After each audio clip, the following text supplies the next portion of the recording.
है? दौड़ के तो नहीं आया तो गाड़ी से ही हूँ, पर बालों में कंघी तक नहीं कर पाया। चलो भाई, क्या पढ़ रहे दिखाओ।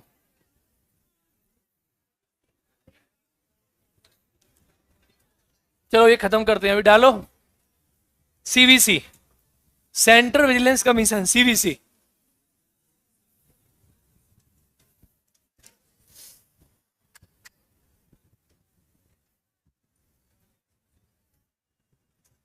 CVC,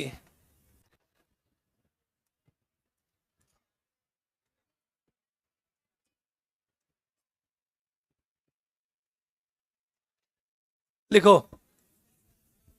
CVC, central vigilance commission, केंद्रीय सतर्कता आयोग, लिखो जल्दी, डालो हेडिंग। केंद्रीय सतर्कता आयोग।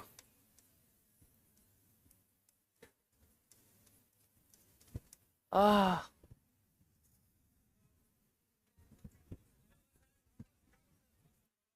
अरे यहाँ एक वो रखा हुआ है, पता नहीं क्या रखा हुआ उसमें, इतने तेज हाथ लगा है।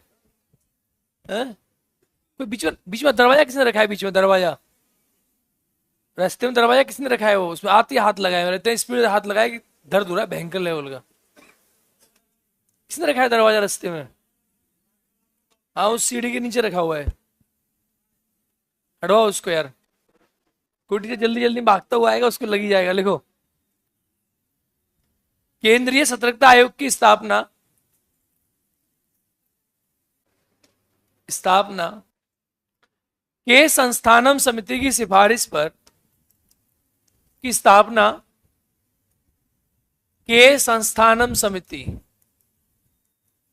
अब के संस्थानम समिति कब बनी थी? के संस्थानम समिति बनी थी 1964 में। किसके लिए बनी थी? इंडिया में भ्रष्टाचार की के ऊपर बनी थी कि भारत में भ्रष्टाचार कैसे कम होगा। के संस्थानम समिति की सिफारिश पर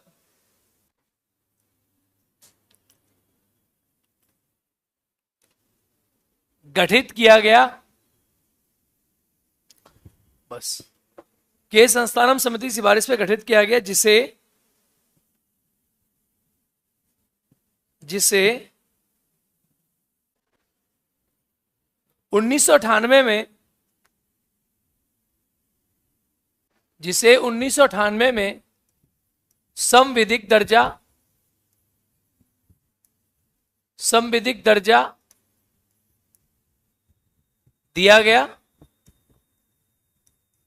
और 2003 में, और 2003 में संसद द्वारा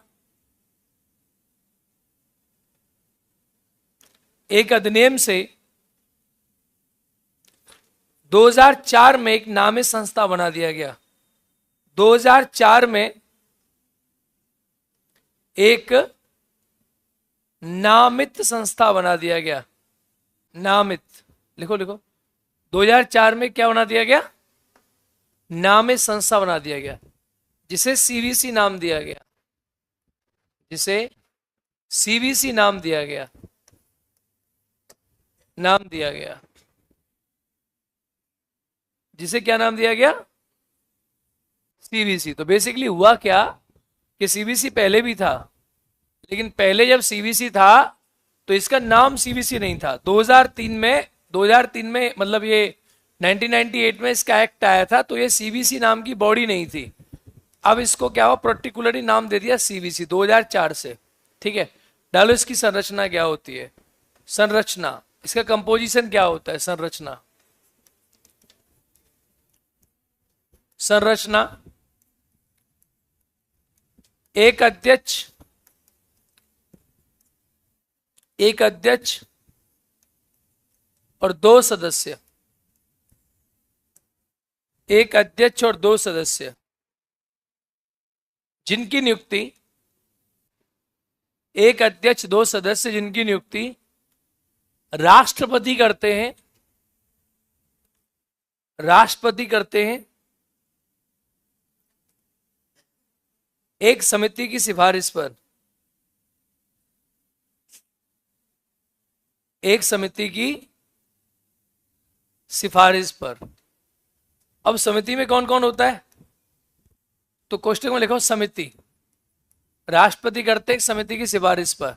समिति में होता है लोकसभा का विपक्ष का नेता, लोकसभा का विपक्ष का नेता, प्रधानमंत्री और गृह मंत्री। लोकसभा का विपक्ष का नेता, प्रधानमंत्री और गृह मंत्री। क्लियर? प्रधानमंत्री करते हैं समिति की सिफारिश पर, जिसमें होते हैं लोकसभा का विपक्ष का नेता, प्रधानमंत्री और डालो कार्यकाल। इनका कार्यकाल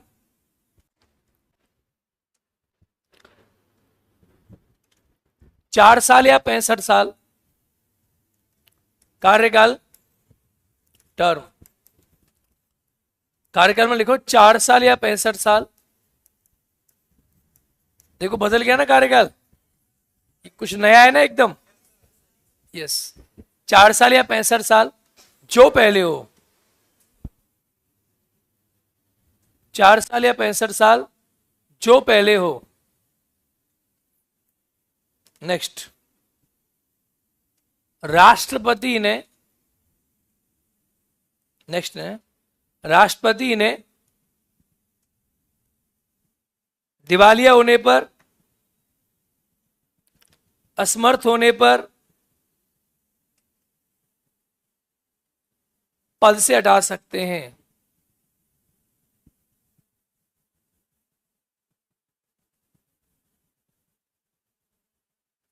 दिवालिया होने पर, असमर्थ होने पर पद से हटा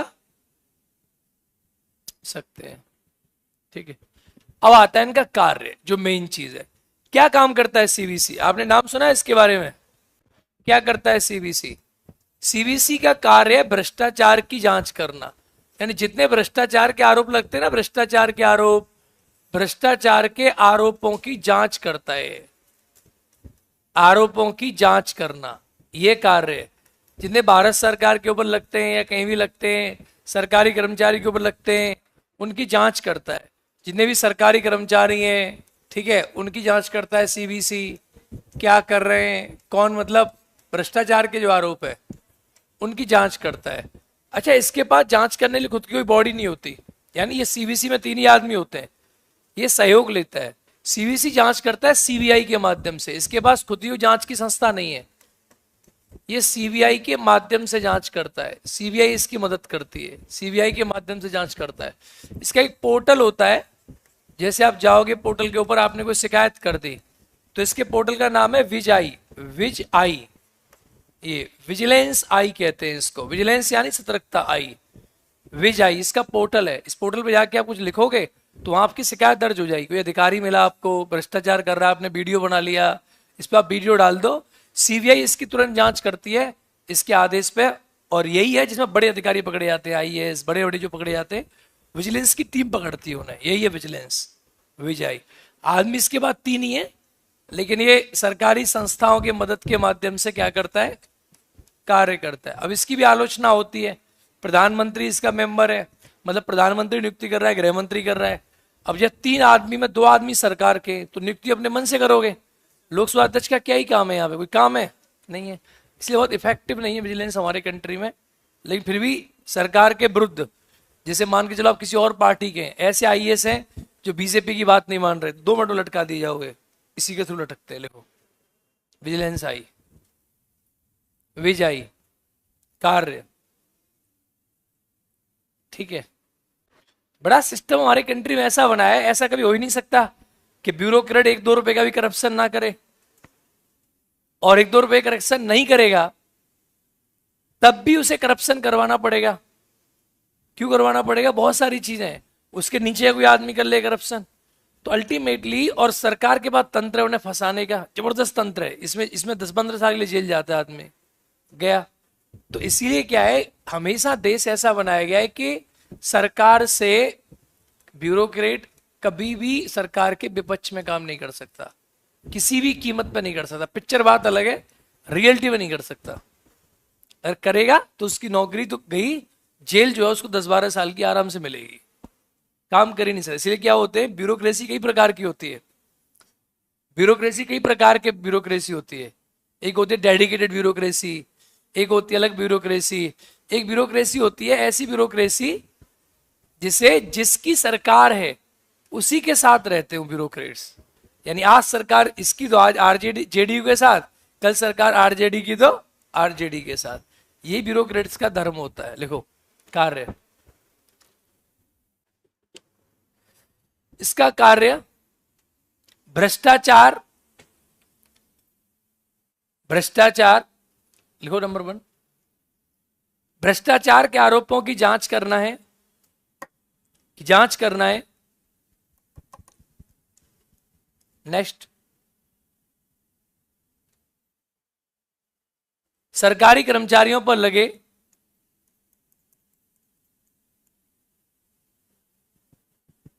सरकारी कर्मचारियों पर लगे आरोपों की जांच करना है।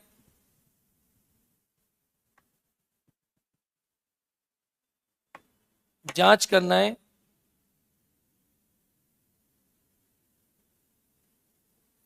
इसके बाद जांच की खुद कोई, इसके बाद जांच की खुद कोई एजेंसी नहीं होती, सीबीआई के माध्यम से जांच करता है। सीबीआई के माध्यम से जांच करता है। ठीक है, सीबीआई के माध्यम से क्या करता है, जांच करता है। देखो इसके पोर्टल को, इसके पोर्टल को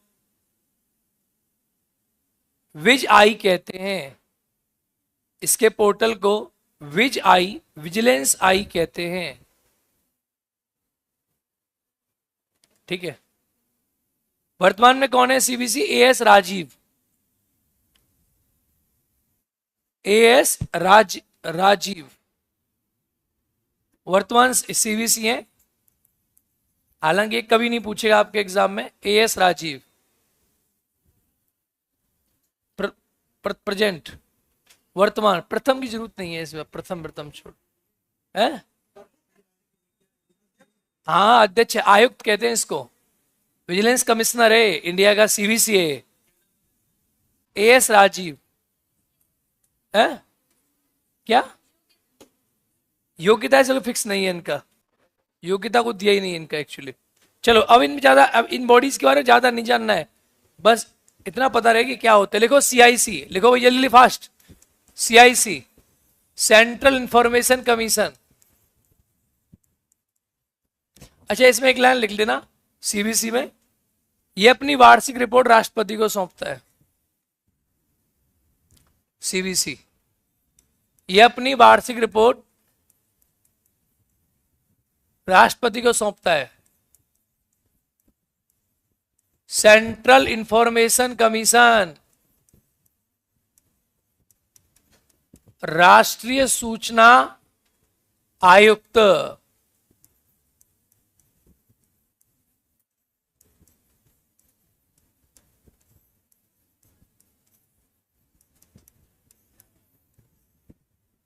देखो बाबू इसकी स्थापना 2005 में हुई। सूचना का अधिकार अधिनियम कब आया था, उसी के लिए इसकी स्थापना हुई कि सूचना का अधिकार अधिनियम लागू कैसे होगा। लिखो इसकी स्थापना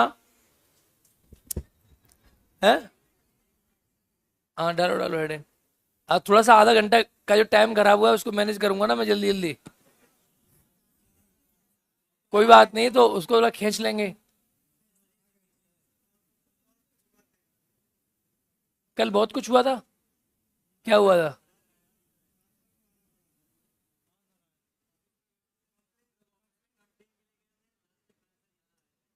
अच्छा चलो चलो मुझे बात नहीं करनी इन सब चीजों के बारे में। लिखो राष्ट्रीय सूचना आयोग, जल्दी फास्ट, राष्ट्रीय सूचना आयोग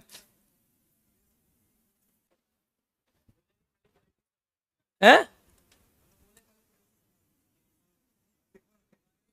लिखो लिखो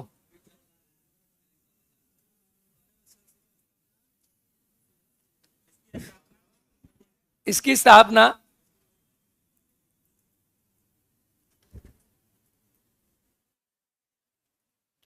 सन 2005 में,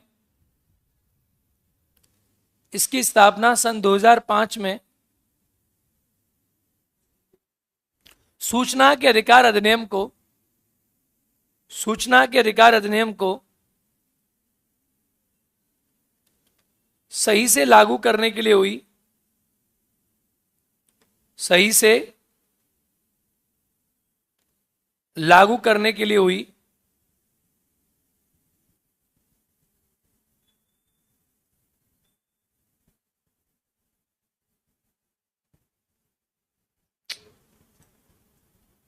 सही से लागू करने के लिए हुई। लिखें सदस्यों की संख्या, संरचना,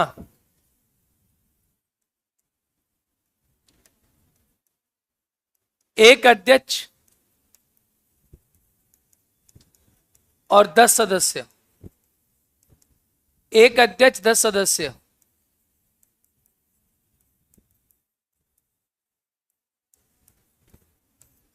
सदस्यों की नियुक्ति, सदस्यों की नियुक्ति राष्ट्रपति करते हैं।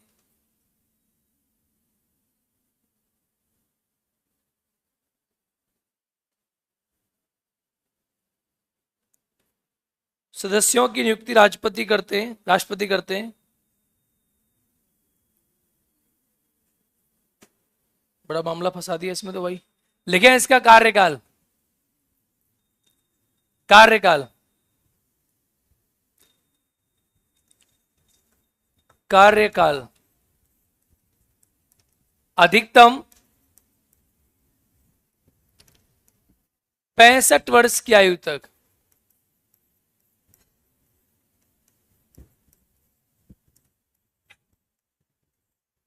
कार्यकाल अधिकतम 65 वर्ष की आयु तक, कार्यकाल अधिकतम 65 वर्ष की आयु तक। ठीक है, चलिए लिखो इसके कार्य। ये राष्ट्रपति कई पद से हटा सकते हैं, लाइन लिख दो। राष्ट्रपति से कभी भी पद से हटा सकते हैं,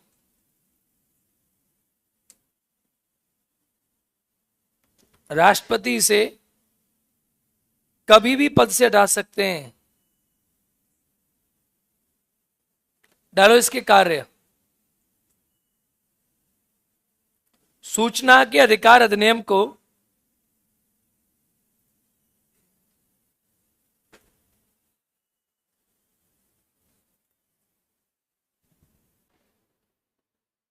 लागू करने के लिए, कार्य में लिखो सूचना के अधिकार अधिनियम को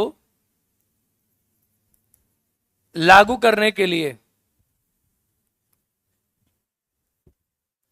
सूचना के अधिकार से संबंधित, सूचना के अधिकार से संबंधित शिकायतें सुनने के लिए,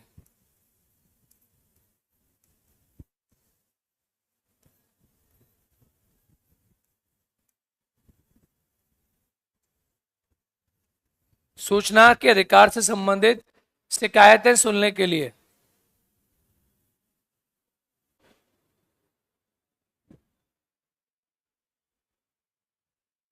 शिकायतें सुनने के लिए।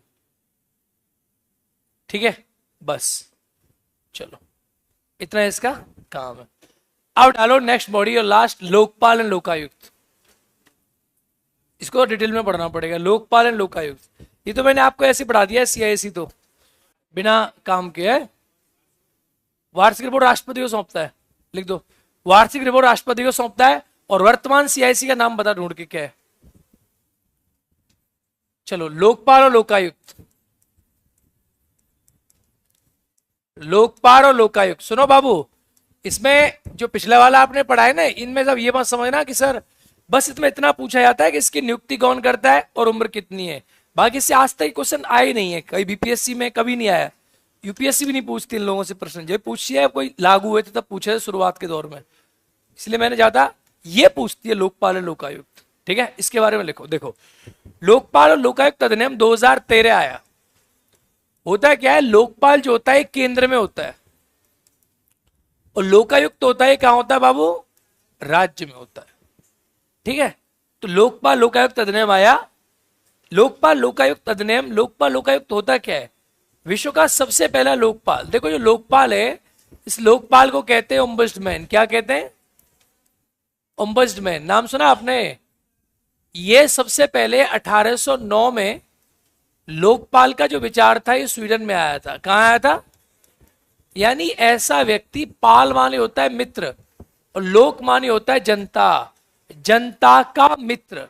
ऐसा व्यक्ति जो देश में भ्रष्टाचार के मामलों का खुलासा करे और जिसके भ्रष्टाचार करने में किसी को भी उसकी जांच कर सके, इसे नाम दिया गया लोकपाल। लोक मतलब जनता और पाल मतलब उसका मित्र। पाल समझते हो ना? एक किताब पढ़ते थे हाई स्कूल इंटर में पहले, पाल, पाल मतलब मित्र है। पेपाल पढ़ा है? कौन सी पाल थी वो है? एक कहानी है इसमें, वो लड़का लड़की चिट्ठी भेज भेज के दोनों में प्यार हो जाता है। अबे नहीं पढ़ी तुमने, लिटरेचर नहीं पढ़ी है? पता नहीं लिटरेचर नहीं पढ़ते थे हाई स्कूल इंटर में का दो? नहीं नहीं, चलो कोई नहीं, तुमने बेटा जीवन में आओ, यहां देखो, यहां देखो, यहां देखो। चलो, तो लोकपाल स्वीडन का विचार है, ये स्वीडन में आया। भारत में 1960 में हम पहली बार लोकपाल विधेयक लेकर आए। 1960 में पहली बार हमने लोकपाल विधेयक लेकर आए, ये पारित नहीं हुआ। इसके बाद 1967 में 1968 में लेकर आए, फिर लोकसभा में ये पारित नहीं हुआ, यानी फिर से पारित नहीं हुआ। इसके बाद फिर कांग्रेस के खिलाफ आंदोलन हुआ, आपको याद होगा, और 2013 में हमारे कंट्री में लोकपाल का अंतिम विधेयक आया, जिसके माध्यम से लोकपाल की बात चली। गठन तो बहुत बाद में किया हमने, लेकिन लोकपाल अधिनियम के माध्यम से हमने एक बॉडी बना दी जिसको नाम दिया गया लोकपाल। 2013 में हमारी कंट्री में बॉडी बनी है लोकपाल। लिखो, लोकपाल एवं लोकायुक्त अधिनियम 2013 लिख दिया? लिख दिया? लिखे। लोकपाल का विचार, लोकपाल का विचार 1800 लोकपाल का विचार 1809 में स्वीडन में लाया गया था। स्वीडन में लाया गया था, स्वीडन में। भारत में वर्ष 1960 में, भारत में वर्ष 1960 में लोकपाल अधिनियम लाया गया।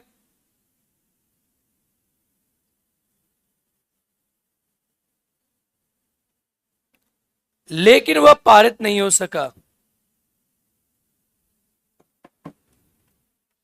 लेकिन वह पारित नहीं हो सका।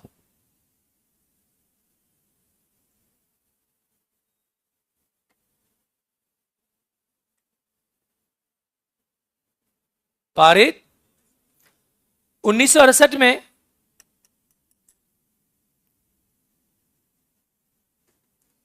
विधेयक पारित हुआ। 1968 में विधेयक पारित हुआ।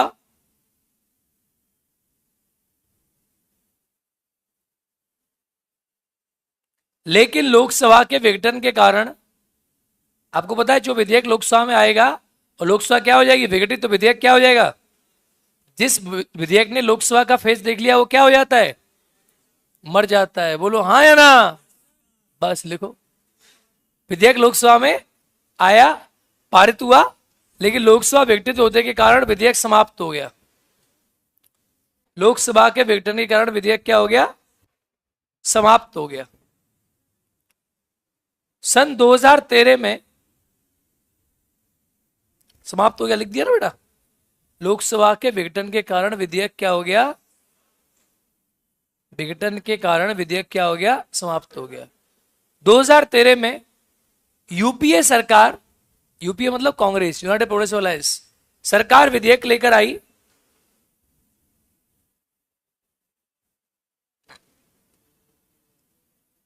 दो हजार तेरह में यूपीए सरकार विधेयक लेकर आई जिसे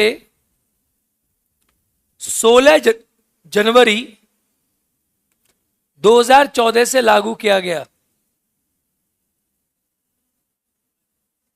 16 जनवरी 2014 से लागू किया गया।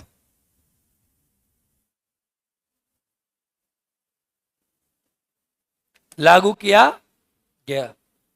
लिखो, इस अधिनियम में 2016 में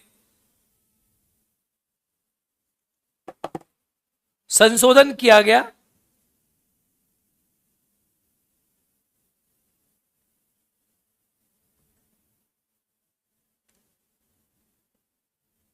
ठीक है, डन। लोकपाल लोकायुक्त संशोधन अधिनियम 2016। लोकपाल लिखो, लोकपाल लोकायुक्त संशोधन अधिनियम 2016। और बनाया किसने लोकपाल? मोदी जी ने गठित किया ना पिनाकी बोस को। लोकपाल लोकायुक्त संशोधन अधिनियम 2016। ए बबुआ जल्दी जल्दी लिखो, 2016 लोकपाल लोकायुक्त अधिनियम 2016। अब डालो इसकी संरचना। एक अध्यक्ष होगा और अधिकतम 8 सदस्य होंगे।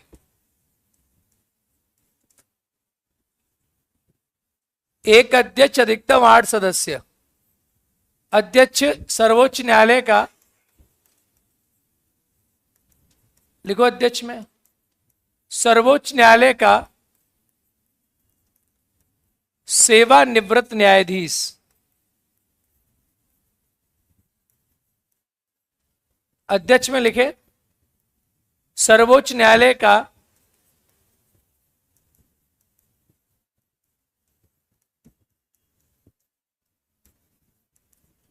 सेवानिवृत्त न्यायाधीश।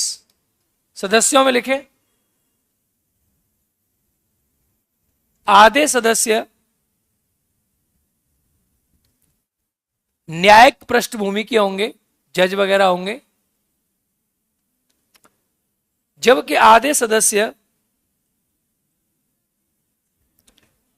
8 सदस्य होंगे, आधे सदस्य न्यायिक पृष्ठभूमि से होंगे। न्यायिक पृष्ठभूमि यानी कोई जज हो गया, कोई कुछ हो गया, ठीक है। जज जैसे जज लिख दो, न्यायिक पृष्ठभूमि जैसे जज, न्यायाधीश, ठीक है, ऐसे लोग होंगे आधे। आधे यानी 4 जुडिशियल मेंबर होंगे, जबकि 4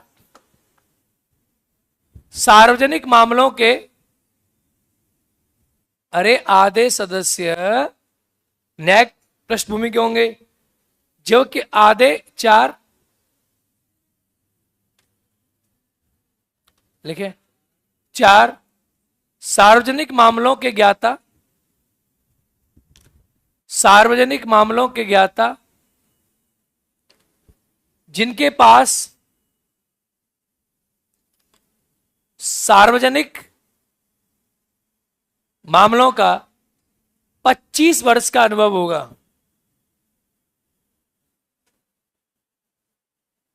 25 वर्ष का अनुभव होगा।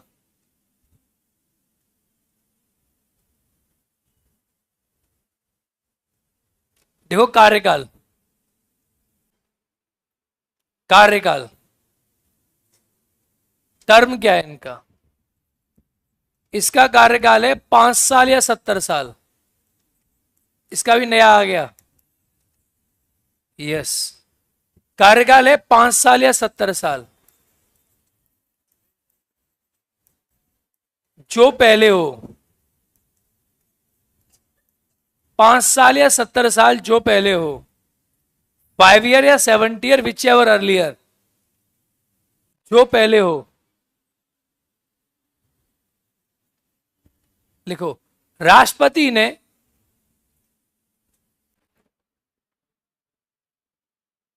नियुक्त करते हैं।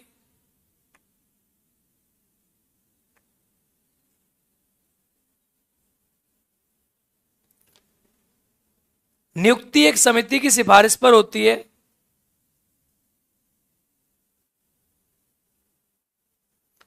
जिसमें जिसमें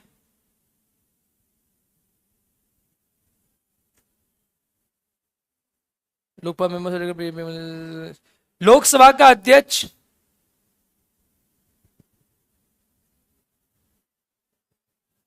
लोकसभा का विपक्ष का नेता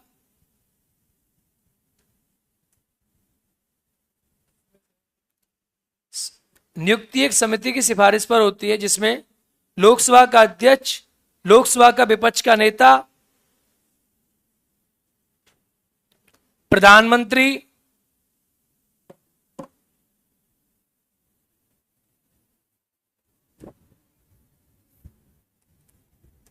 लोकसभा का अध्यक्ष पहला, विपक्ष का नेता दूसरा, पीएम तीसरा, और सुप्रीम सर्वोच्च न्यायालय का सीजीआई या वरिष्ठ न्यायाधीश, सर्वोच्च न्यायालय का सीजीआई या वरिष्ठ न्यायाधीश।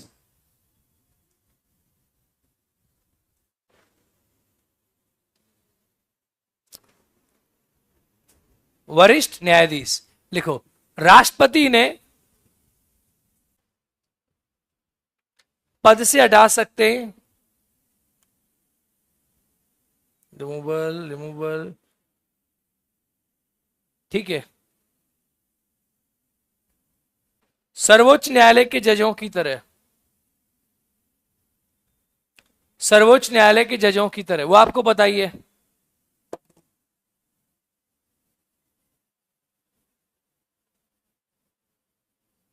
सर्वोच्च न्यायालय के जजों की तरह लिखे। इसका कार्य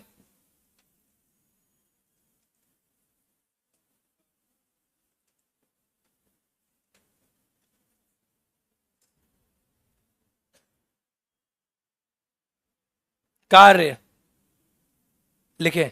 यह भारत में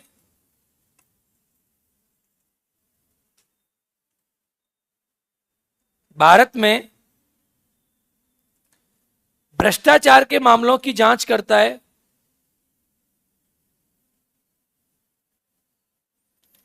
भ्रष्टाचार के मामलों की जांच करता है,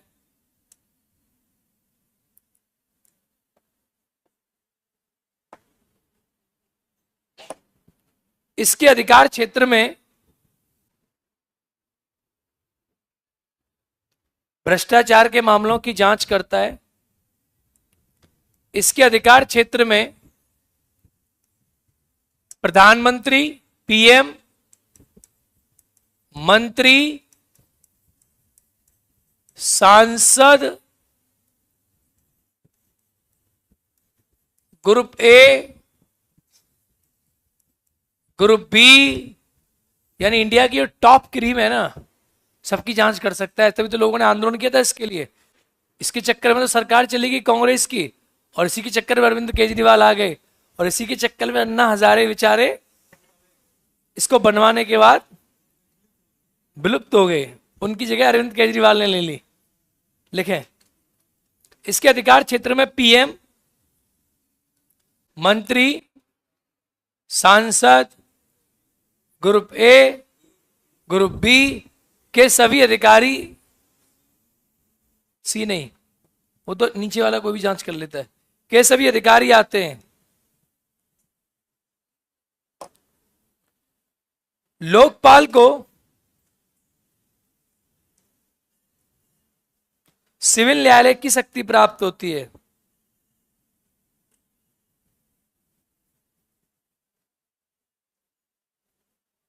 लोकपाल को सिविल न्यायालय की शक्ति प्राप्त होती है।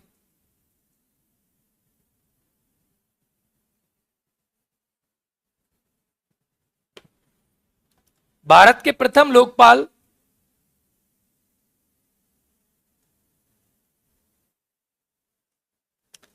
पिनाकी चंद्र घोष। भारत के प्रथम लोकपाल पिनाकी चंद्र घोष।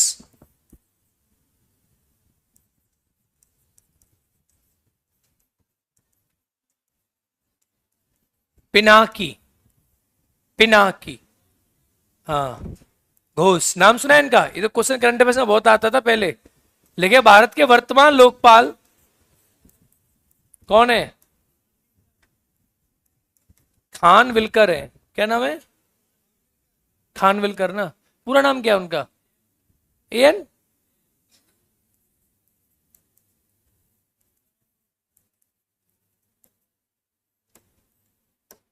भारत के वर्तमान लोकपाल, पूरा नाम पता होना चाहिए ना।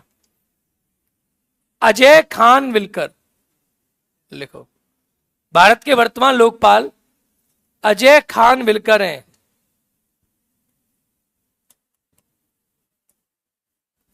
अजय खान विलकर हैं। ठीक है, समझ गए?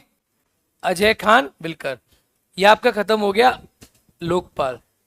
अब लोकायुक्त के बारे में पढ़ोगे थोड़ा सा? डालो लोकायुक्त, वही बिहार के थोड़ा पॉइंट ऑफ व्यू समझ लेते हैं। लोकायुक्त, लोकायुक्त जल्दी जल्दी।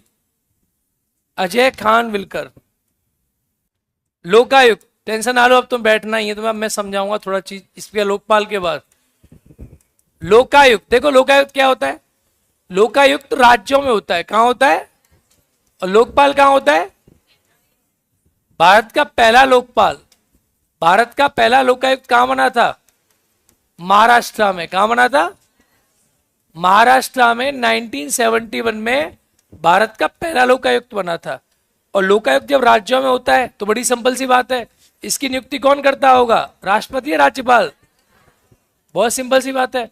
और इसकी नियुक्ति राज्यपाल करेगा तो किसकी सिफारिश पे करेगा? सुप्रीम कोर्ट के न्यायाधीश होंगे, हाई कोर्ट के? हाई कोर्ट के न्यायाधीश होंगे। और विधानसभा का कौन होगा? विपक्ष का नेता। अरे बोल दो हाँ, विधानसभा का विपक्ष का नेता। ये सब लोग इसके अंदर शामिल होंगे। विधानसभा का विपक्ष का नेता होगा और विधानसभा का जो है अध्यक्ष होगा। इन सब की सिफारिश पर करता है लोकायुक्त की नियुक्ति। लिखो लोकायुक्त, लोकायुक्त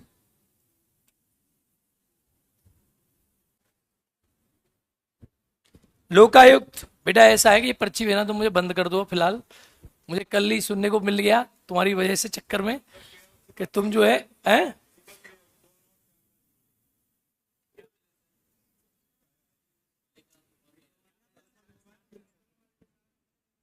चलो लिखो लिखो फास्ट लिखो। जो चलना होगा इसको देना है पर्ची तुम्हें। चलो लिखो, लिखे जल्दी। लोकायुक्त, लोकायुक्त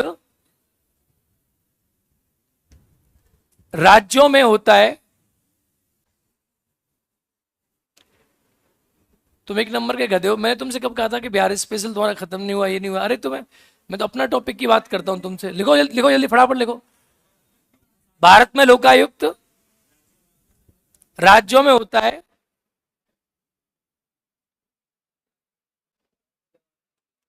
राज्यों में होता है। 4-5 मेरी क्लास है, मैं कोई बात नहीं करूंगा इन टॉपिकों के ऊपर। लिखते रहो धड़ाधड़। जानकारी नहीं, मुझे सुनने मिला उस चक्कर में। लिखो लोकायुक्त क्या होता है? राज्यों में होता है। नेक्स्ट लाइन लिखे। भारत का पहला लोकायुक्त, भारत का पहला लोकायुक्त 1971 में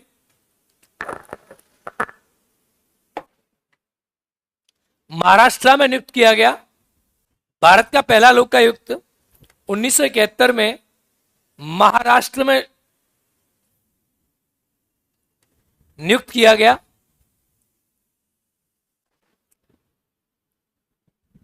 चलो, राज्यों में लोकायुक्त की नियुक्ति, राज्यों में लोकायुक्त की नियुक्ति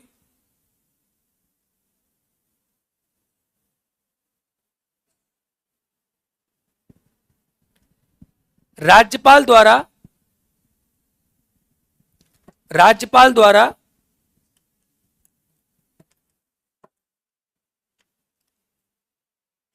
राज्य के मुख्य न्यायाधीश, राज्यपाल द्वारा राज्य के मुख्य न्यायाधीश,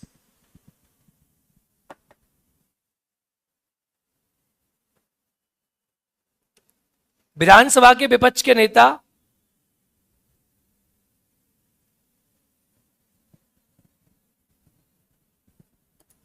और कौन था उसमें, विधानसभा के अध्यक्ष,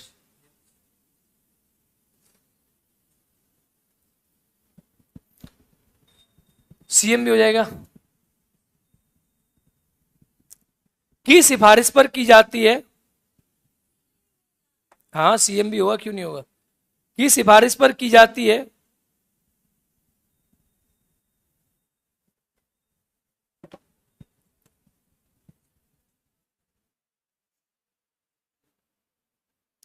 लिखें आगे, कार्यकाल, इसका कार्यकाल,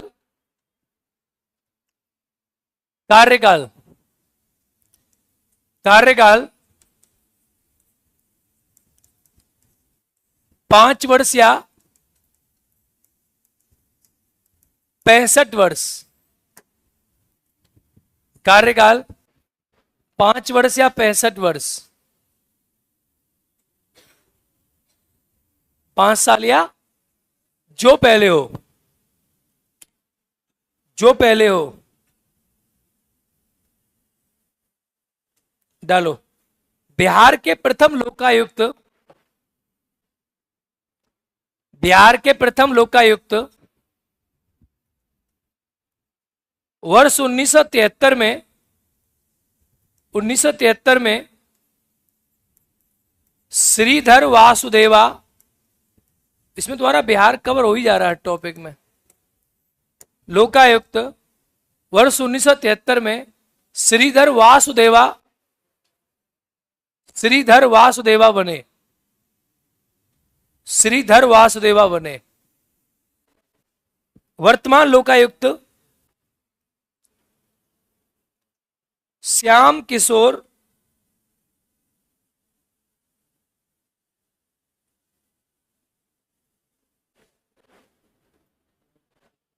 शर्मा है,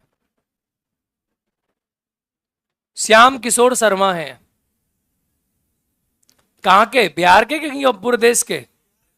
हाँ, बहुत दिन से चेंज नहीं हुए। चलिए अब डालते, बॉडीज खत्म आपकी, डालो नीति आयोग। नीति आयोग आपने पढ़ा है क्या पहले, कहीं पढ़ा दिया है? इसका कार्य वही है जो सेंटर का कार्य है, भ्रष्टाचार की जांच करना। नीति आयोग तो आपने पढ़ोगे भी, नीति आयोग तो इकोनॉमिक्स में भी आता है। डालो चलो NITI Aayog, NITI Aayog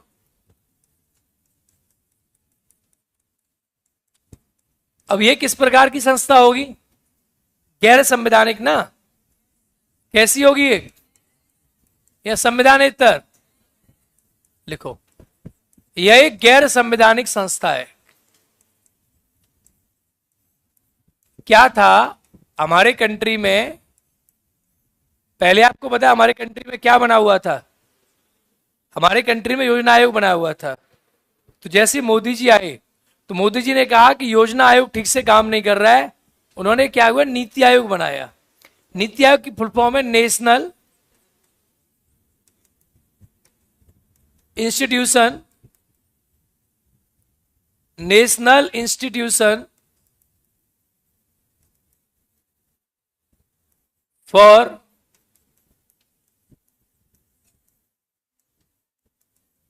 transforming India, national institution for transforming India, इसको बोलते हैं नीति आयोग। क्या बोलते हैं इसको? NITI Aayog, national institute for transforming India. देखो इसकी स्थापना, इसकी स्थापना योजना आयोग को समाप्त करके, इसकी स्थापना योजना आयोग को समाप्त करके 1 जनवरी 2015 को की गई थी।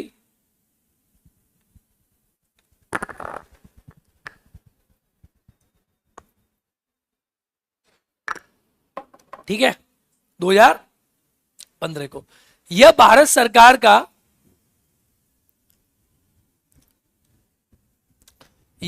सरकार का थिंक टैंक है।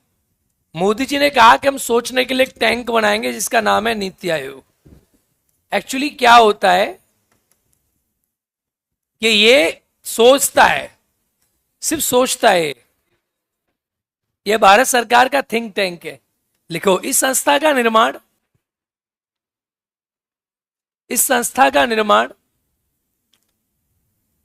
कार्यपालिका के आदेश से हुआ। इस संस्था का निर्माण कार्यपालिका के आदेश से हुआ। यानी इसका निर्माण किसने किया है? कार्यपालिका ने किया है। तो इसमें प्रधानमंत्री का ही सब रोल है। भाई पीएम ने इसको बनाया है, कार्यपालिका के आदेश से बनी है नीति आयोग। अब नीति आयोग के अध्यक्ष कौन होते हैं? संरचना देखो, इसके अध्यक्ष होते हैं पीएम, सबको पता है ना इसके बारे में। अध्यक्ष होते हैं पीएम, एक होते हैं इसमें उपाध्यक्ष, और एक होते हैं इसमें सीईओ। सुमन बेरी शायद इसके सीईओ है अभी, सीईओ। लिखो अध्यक्ष, अध्यक्ष का नाम है नरेंद्र मोदी जी।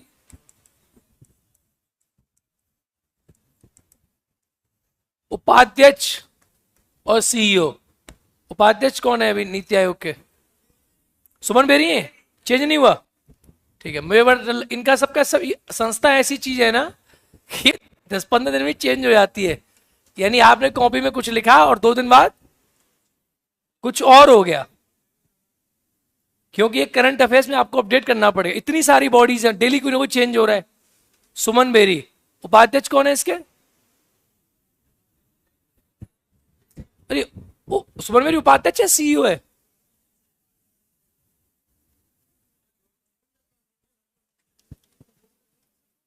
सुमन बेरी उपाध्यक्ष है। बीवीआर सुब्रमण्यम सीईओ है। देखो ये चेंज हो गया, ये चेंज हो गया। बीवीआर सुब्रमण्यम, ये बदल गया है अभी। लिख लो भैया, बीवीआर सुब्रमण्यम,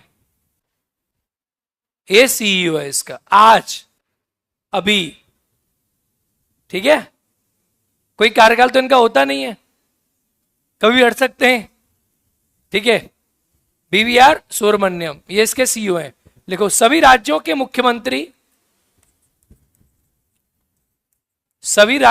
मुख्यमंत्री, सीएम, यूटी के उपराज्यपाल, यानी ऐसी यूटी जहां सीएम नहीं है, उपराज्यपाल है। या कौन था वहां पे? अरे बोलो, प्रशासक। यूटी के राज्यपाल, प्रशासक, इसके पदेन सदस्य होते हैं। इसके पदेन सदस्य होते हैं।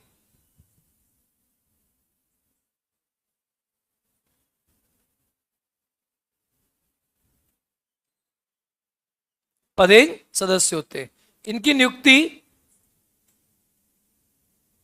प्रधानमंत्री करता है।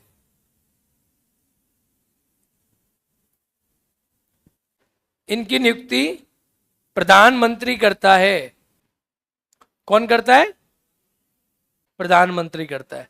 अच्छा, मैंने आपको बताया होगा कि सहकारी संघवाद को बढ़ावा देने वाली संस्था है, तो उसमें सहकारी संस्था बढ़ावा देने में नीति आयोग बताया होगा। मैंने आपको नहीं बताया था कि लिखा है नहीं है, सहकारी संघवाद को बढ़ावा देने वाली संस्था है। जहां मैंने वो पढ़ाया होगा आपको, अंतरराज्यीय परिषद पढ़ाया होगा, उसके नीचे एक लाइन लिखाई होगी, पक्का चेक करो। अंतरराज्यीय परिषद, क्षेत्रीय परिषद नहीं लिखाई होगी तो मेंस में तो पढ़ाता ही हूं उसको मैं। नहीं लिखाई? लिखवा है उसमें, नीति आयोग नाम लिखा है। कार्य उसमें लिखा है, नीति आयोग नहीं लिखा है उसमें नीति आयोग? हाँ है ना? है हूं है, बोलो हाँ है तो डालो इसका पहला कार्य। कोई बात नहीं, ढूंढो मत, मिल जाएगा। पहला कार्य, यह सहकारी संघवाद को बढ़ावा देता है ना? ऐसा हो ही नहीं सकता ना हो। यह सहकारी संघवाद को बढ़ावा देता है। जब मेंस आएगा ना, तो मेंस में सहकारी संघवाद आएगा। सहकारी संघवाद, संघवाद कई प्रकार का होता है बेटा। सहकारी संघवाद, कंपटीटिव संघवाद, कोऑपरेटिव संघवाद, वही सहकारी संघवाद। कई प्रकार के संघवाद है। प्रतिस्पर्धी संघवाद, एकात्मक संघवाद, संघात्मक संघवाद, कई प्रकार का संघवाद है। मेंस की कॉपी किसी ने ली है? किसी ने पढ़ी है? अब क्या पढ़ना? किसी ने ली थी, नहीं ली थी? किसी ने नहीं ली? इसमें दिया ना संघवाद, बहुत प्रकार का संघवाद है। तो संघवाद को बढ़ावा देने में इस नीति आयोग का चर्चा उसमें होगी बड़े लेवल पे। कोई बात नहीं, नहीं ली तो अच्छा किया तुमने। लिखें, यह सहकारी संघवाद, सहकारी संघवाद क्या होता है? यह होता है ऐसा संघवाद या केंद्र राज्य, बड़े भाई और छोटे भाई होते, बाप और बेटा नहीं होते। बस इतना ही समझो, बाकी समझाऊंगा आगे। संघवाद टॉपिक बहुत बड़ा टॉपिक है, इतना आसान से नहीं आएगा। आप चलो लिखें, केंद्र की योजनाओं को, केंद्र की योजनाओं को के निर्माण में सहायता करता है। भाई थिंक टैंक है, तो मोदी जी क्या बना रहे हैं? चाय की जगह मोदी जी आजकल योजनाएं बनाते हैं, तो उसमें सहायता करता है। योजनाओं के लागू होने का, योजनाओं के लागू होने का मूल्यांकन करता है। ठीक है, अब आपने इकोनॉमी में इसका रोल काफी आएगा, नीति आयोग का। योजनाओं के लागू होने में इसका क्या करता है? मूल्यांकन करता है। पॉइंट क्लियर है? यानी उसको चेक करता है योजना लागू हो रही है कि नहीं हो रही है। यह विभिन्न प्रकार की इंडेक्स जारी करता है। यह विभिन्न प्रकार की इंडेक्स जारी करता है, जैसे सस्टेनेबल डेवलपमेंट, एसडीजी इंडेक्स कौन जारी करता है इंडिया में? जैसे एसडीजी, लिख, जैसे SDG, water index, India index, etc. SDG, water index,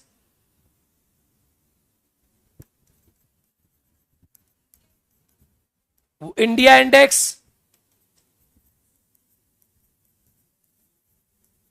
etc. SDG होती है सस्टेनेबल डेवलपमेंट गोल्स, पढ़ोगे आप इको में। एसडीजी गोल्स हैं कुछ, सब आपको सर बताएंगे। एसडीजी वगैरह क्या होती है ये आप पढ़ोगे। आपके सारे टॉपिक हो गए अब फिनिश, खत्म। थैंक यू, बाय बाय, नमस्कार, जय हिंद। टॉपिक डालो, संविधान संशोधन। देखो ये टॉपिक मैंने आपको पढ़ाया है ना, ये संस्थाएं वाला, मैं चाहता इसकी पीडीएफ आपको अब डलवा दूंगा मैं। ठीक है, मैं, मेरी बात सुनो, सुनो मेरी बात जो मैं बोल रहा हूं। 3 दिन इसमें लगे मुझे, 2.5 दिन लग गया। मैं चाहता तो इसका आपको पीडीएफ देके समझा देता, लेकिन ये आपने जो कॉपी में लिखा है ना, इसी को आप बार बार पढ़ना।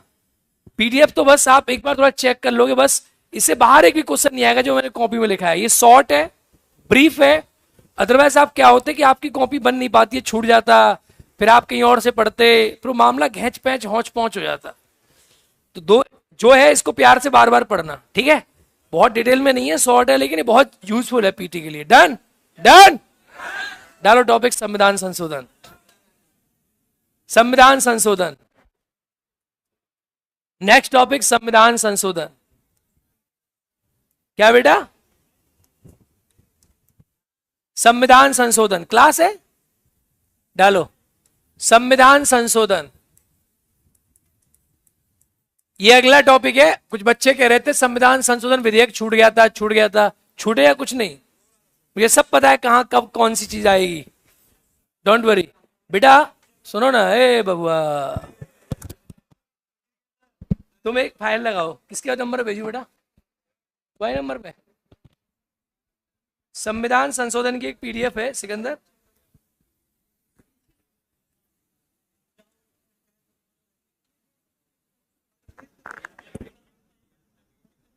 है शान शान, हाँ सिकंदर तुम्हारा नंबर हाई लिखो ना एक बार। भैया डालो संविधान संशोधन, डाला, वेरी गुड। तो जल्दी भेजो भाई, भाई हाई तो लिखना है। Hello hi, how you? अच्छा क्या अनुसूचियां बढ़ा दूं पहले?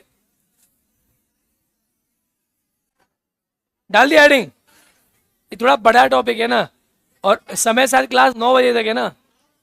है 9:30 तक है? साढ़े,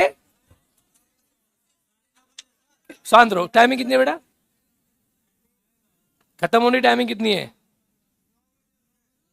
9 या 9:30?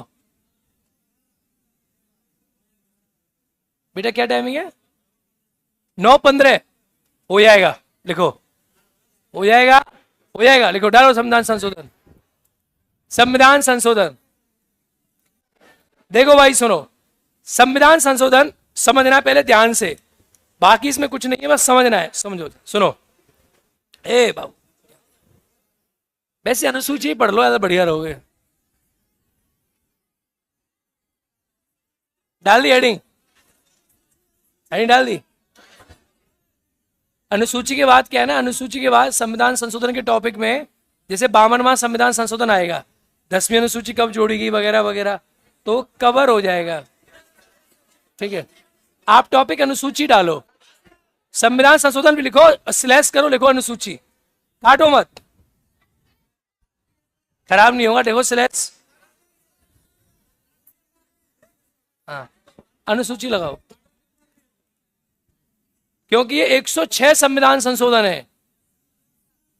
तो पहले अनुसूची में पढ़ा देता हूं, तो आप स्लैश कर दो। सुनो, एक ऐसे काटना मत, संविधान संशोधन लिखो, साथ में अनुसूचियां लिखो और वरीयता क्रम, सारा एक साथ पढ़ाऊंगा।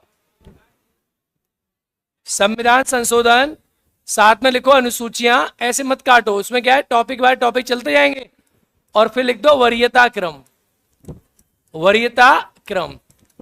तो ये तीनों टॉपिक वैसे भी मैं समझाऊंगा आपको सही तरीका से, और ये तीनों जुड़े हुए टॉपिक है, कोई अलग अलग नहीं है, एक ही चीज है। छोटे छोटे टॉपिक्स, मैंने कहा था आपके छोटे टॉपिक बच रहे हैं। अब करनम कहां गए? चलिए, अनुसूचियां, अनुसूचियों के साथ क्या होगा कि थोड़ा आप समझ पाओगे कि दल बदल क्या है, कौन सी कब जुड़ी, क्या हुआ। संविधान संशोधन लास्ट टॉपिक हो जाएगा फिर आपका। चलो भाई, फिर एक टॉपिक और पढ़ाना है मुझे आपको, सरकार की प्रणाली, याद दिला देना कल। आज तारीख कितनी है? कल कितनी है? चलो डालो भाई, लगाओ पीडीएफ फास्ट, डालो अनुसूचियां। अनुसूचियां, देखो अनुसूचियां होती क्या है, पहले ये सुन लो। आप बफर सिस्टम खाने गए हो, अभी ताजा ताजा गए थे, हाँ या ना? तो जब किसी बहुत बड़ी पार्टी में बफर सिस्टम खाने जाते हो, तो आप गए नहीं बड़ी पार्टी में शायद अभी तक, शायद गए भी होंगे।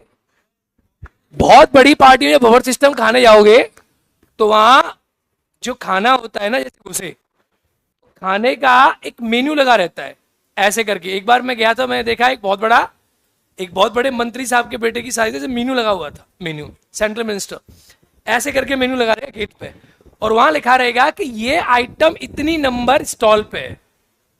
उसमें 700-800 प्रकार के आइटम होते हैं, 1000 भी, 1100 भी, 1200 भी।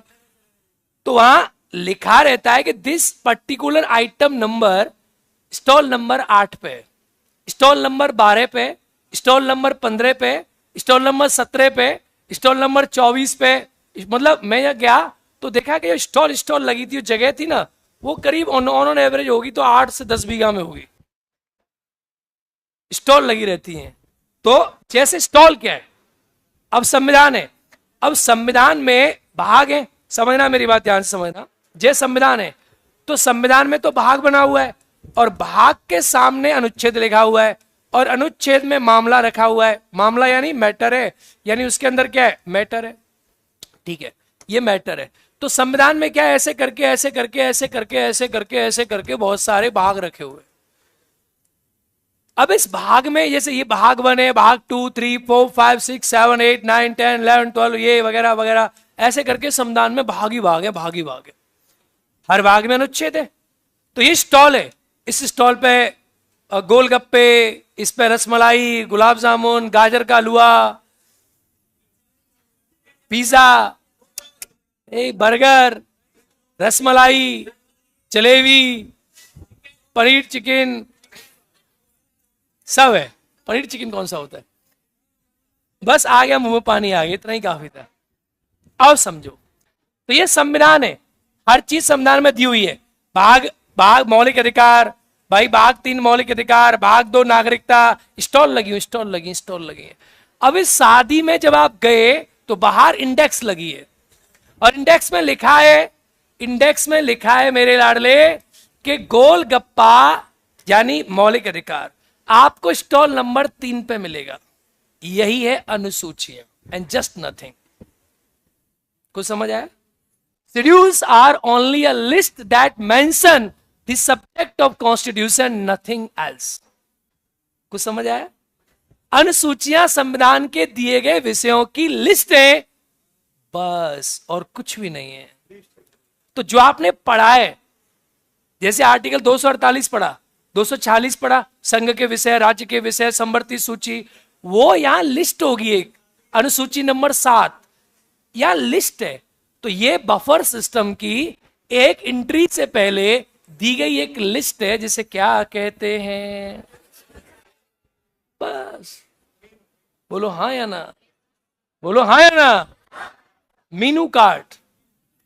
लेकिन मेन्यू कार्ड यहां बड़ा बड़ा लेवल का बना है ना भाई, क्योंकि यहां अलग मेन्यू हो गया ना, यहाँ प्लेट वहां रखी हुई है, या स्टॉल नंबर लगी है। तो ऐसी शादी में जब आप जाओगे, आईएएस वाईएएस बन जाओगे, ऐसी शादी में आप जरूर जाया करोगे, एसडीएम बन के भी जाओगे, टेंशन ना लो। तब यहाँ आप देखना, ये लिखा रहता है, ठीक है। अरे डीवाईएसपी एसडीएम एक ही बात है, करे। चलो देखो अनुसूचियां, समझ आ गया? अब दिमाग से भी निकलेगा तो नहीं ना, पक्का? लिखो, अनुसूचियां एक प्रकार की लिस्ट है। अनुसूचियां एक प्रकार की लिस्ट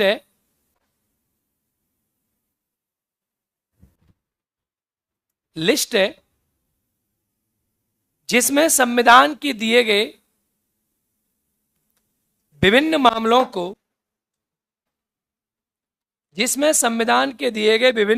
को, सूचीबद्ध किया जाता है, सूचीबद्ध किया जाता है। ठीक है बेटा, सूचीबद्ध किया जाता है। संविधान लागू होते समय,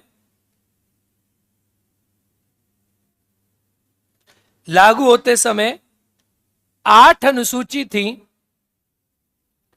8 अनुसूची थी।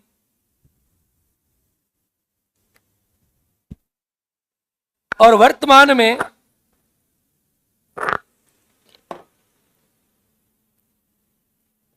वर्तमान में 12 अनुसूची हैं। वर्तमान में 12 अनुसूची हैं। तो इसका मतलब 9वीं जुड़ी, 10वीं जुड़ी, 11वीं जुड़ी और 12वीं जुड़ी। ठीक है, 9वीं, 10वीं, 11वीं, 12वीं, ये 4 जुड़े। तो 9वीं कब जुड़ी?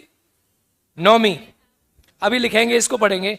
और देखो अनुसूची का पढ़ाने का तरीका क्या है, कुछ लोग इसे पहले पढ़ा देते हैं, पहले आपको बफर सिस्टम दिखाएंगे। मैंने पहले बफर सिस्टम खिलाता हूं मैं, और बाद में फिर बताता हूं कहां क्या खाया था। ठीक है, अब आप अंदर घूम के आए हो, अब आप देखना। जैसे अनुसूची नंबर अब 1 से शुरुआत करते हैं, शेड्यूल। ये मैंने यहां इसका एक पीडीएफ है, मैं समझा रहा हूं बस। ठीक है, इसको लिखना विखना नहीं है आप लोगों को, आप चाहो तो घर पे जाके लिख सकते हो, जो इंपॉर्टेंट होगा मैं लिखाऊंगा। सुनो मेरी बात ध्यान से, इसमें एक पहले लिख दो आप, पहले आप इसको पूरा कर लो क्योंकि बीच में रह जाएगा ये लिख दो आप कि 9वीं कब जुड़ी? 9वीं 10वीं 11वीं और 12वीं वही लिख दो। ये हमने पहले भी पढ़ी है, प्रथम संविधान संशोधन याद होगा, ये जुड़ा था कई बार, संपत्ति का अधिकार अधिनियम याद है, प्रथम संविधान संशोधन 1951 याद है। यह आता है दल बदल से संबंधित, तो यह आते हैं 52वें संविधान संशोधन। ये भी हमने इसका भी नाम सुना है ना, दल बदल अधिनियम। 52वें संविधान संशोधन 1985। 11वीं हमने पढ़ी है पंचायत, अरे हाँ है ना, तो ये कब जुड़ी, 73वें संविधान संशोधन 1992। और ये कब जुड़ी, 74वां संविधान संशोधन 1992। तो ये किससे संबंधित है, अभी आएगा, ये दल बदल की है, ऐसे लिख दो, अभी आगे इनके बारे में पढ़ेंगे। ये 12 की 12 आपकी ऐड हो गई, ठीक है बेटा।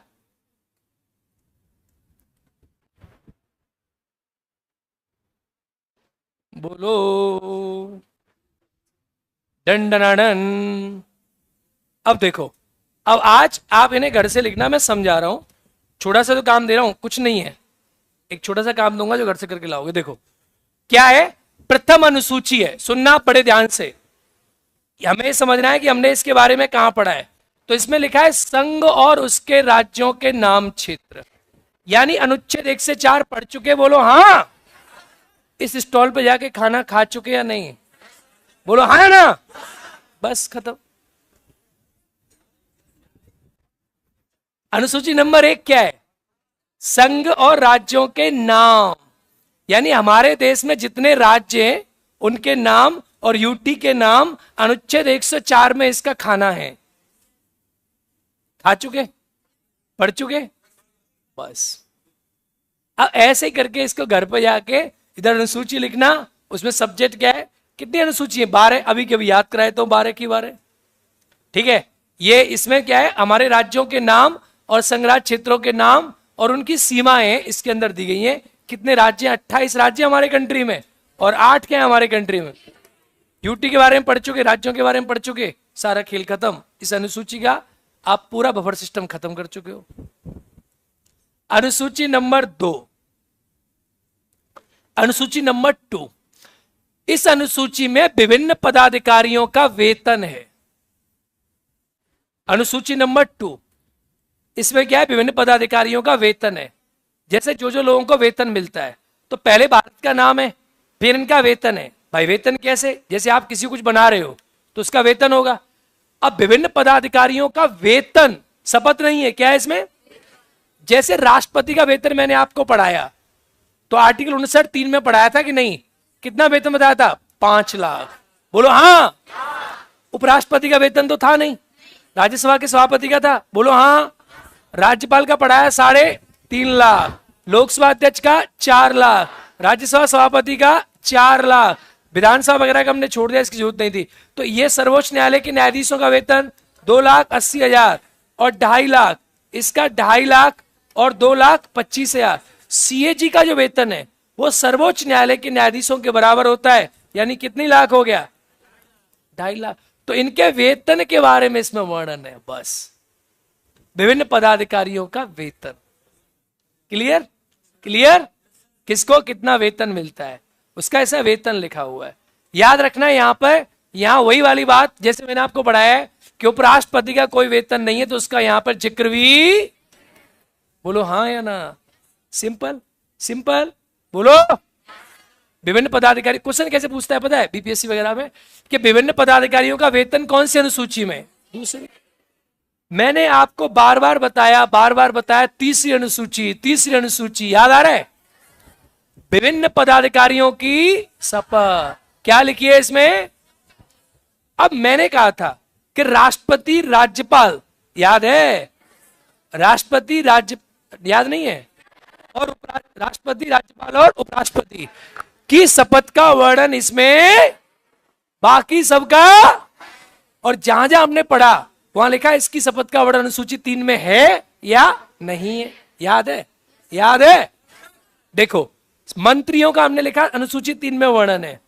संसद के चुनाव प्रत्याशियों का हमने लिखा अनुसूची 3 में वर्णन है, 99 आर्टिकल। सदस्यों का हमने लिखा वर्णन है, न्यायाधीशों का हमने लिखा वर्णन है, सीएजी का वर्णन है, मंत्री का वर्णन है। यानी सबकी शपथ यही है, सिर्फ 3 को छोड़ दो। और 3 कौन से थे? दूसरा, जोर से बोलो। और तीसरा, आया समझ में? नहीं आया? आप हर बफर सिस्टम में खाना खा चुके हो, इसलिए अनुसूचियों से शुरुआत नहीं करता मैं, क्योंकि अनुसूचियां बहुत बच्चों वाली चीज है। पहले बच्चे को समझ आना चाहिए पढ़ा क्या उसने। हाँ या ना? बताओ, पता है कि नहीं पता आपको? इन 3 को छोड़ दो, बाकी सब इसमें क्लियर। तो विभिन्न पदाधिकारियों की शपथ, ये सारी 12 की 12 याद भी करा दूंगा मैं तुम्हें। 2 मिनट तो दो मुझे, बस अभी समझ लो है क्या क्या इनके अंदर। तो पहले आपने क्या किया? पहले आपने आदमी से पूछा कि भैया राष्ट्रपति बनोगे, पहले आपने पूछा मंत्री बनोगे, तो पहले उसने कहा पैसा कितना मिलेगा। तो पहले क्या पूछा उसने? वेतन। और बाद में उसने क्या बन जाऊंगा, और क्या ले ली? बोलो हाँ या ना? क्लियर। अनुसूची नंबर 4, विभिन्न, देखो इसमें लिखा हुआ है, मैंने बहुत डिटेल में बनवाया नोट्स, क्लियर, जिक्र नहीं है। राष्ट्रपति का 60 में इसका इसमें, और ये परिरक्षण संरक्षण की शपथ है। उपराष्ट्रपति, ये मैंने दोनों लिखा दिया है। सर्वोच्च न्यायालय के न्यायाधीशों के शपथ के बारे में बता दिया है, कहाँ है, और इनकी शपथ अनुसूची नंबर 3 में देखने को मिल जाती है। सारा मैंने बता भी दिया, इसमें कौन किसकी शपथ लेता है, क्लियर, डिटेल में। ये सब आप पढ़ चुके, जरूरत नहीं है। अब आती है चौथी अनुसूची, कौन सी आती है? इसमें कुछ नहीं है। राज्यसभा में विभिन्न राज्यों की कितनी सीटें हैं? राज्यसभा में विभिन्न राज्यों की कितनी सीटें हैं? तो राज्य और संघ राज्य क्षेत्रों में राज्यसभा की सीटों का आवंटन। तो राज्यसभा की सर्वाधिक सीट 31 हमने लिखा भी होगा, लिखा है नहीं लिखा है? महाराष्ट्र में 19, तमिलनाडु में 18, वेस्ट बंगाल में 16, बिहार में 16, ये हम पढ़ चुके हैं नहीं? क्लियर। सेम राज्यसभा की सीटें, हाँ वो तो तुम्हें पढ़ भी ली, राज्यसभा की सीटें कौन से राज्य में कितने राज्यसभा की सीटें, बताओ इसमें कौन सी अलग चीज थी? अनुसूची नंबर 5, ये कुछ नहीं है। अनुसूची नंबर 5, अनुसूची नंबर 5 क्या कहती है, इसके बारे में सुनो। अनुसूची नंबर 5 कहती है अनुसूचित क्षेत्रों और अनुसूचित जनजातियों के प्रशासन तथा नियंत्रण से जुड़े प्रावधान। ये क्या है कि जैसे कि अनुसूचित क्षेत्र है, अनुसूचित जनजाति है, याद करो पैसा अधिनियम, याद आ रहा है? तो ऐसा क्षेत्र जहां अनुसूचित जनजाति है, पहली बात तो किसी भी क्षेत्र को अनुसूचित क्षेत्र घोषित करने के लिए उसे घोषित कौन करता है? राष्ट्रपति। कौन करता है? राष्ट्रपति। आर्टिकल 244(1) में किसी भी अनुसूचित क्षेत्र को घोषित करता है राष्ट्रपति। कौन करता है? अब राष्ट्रपति उन क्षेत्रों के बारे में राज्यपाल उसे रिपोर्ट सौंपता है। जैसे मान के चलो राष्ट्रपति ने बोल दिया कि भैया 5वीं अनुसूची में कुछ राज्य है, ठीक है, जैसे राजस्थान है, तो राजस्थान का ये क्षेत्र अनुसूचित क्षेत्र है। अब जैसे क्षेत्र घोषित होगा वहां पंचायतों के संबंध में पैसा एक्ट लागू हो जाएगा। अब उस क्षेत्र में विकास कैसा हो रहा है इसके संबंध में रिपोर्ट राज्यपाल भेजेगा। भाई राजस्थान का राज्यपाल भेजेगा, बिहार है, झारखंड है, तो झारखंड में मान के चलो कोई क्षेत्र हो गया और उस क्षेत्र में अनुसूचित क्षेत्र घोषित करना है कि अनुसूचित क्षेत्र है, तो उसके बारे में रिपोर्ट कौन भेजेगा? राज्यपाल भेजेगा। राज्यपाल को रिपोर्ट जाती है। राष्ट्रपति जनजातीय सलाहकार परिषद का गठन करना अनिवार्य है। जनजातीय सलाहकार परिषद क्या होती है?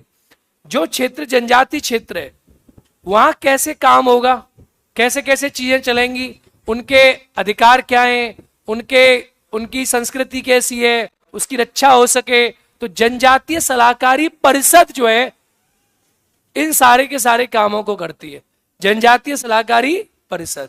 ठीक है, राज्यपाल को परिषद के अध्यक्ष सदस्यों की नियुक्ति पद्धति संख्या निर्धारित करने का अधिकार है। नियुक्ति राष्ट्रपति करेगा और इसमें मेंबर कितने होंगे निर्धारित कौन करेगा? राज्यपाल करेगा। अनुसूचित 5 में, अनुसूची 5 की बात करें तो इसमें कितने राज्य हैं? अनुसूची 5 में आप 6 राज्यों को छोड़ दो, असम, मेघालय, त्रिपुरा और मिजोरम।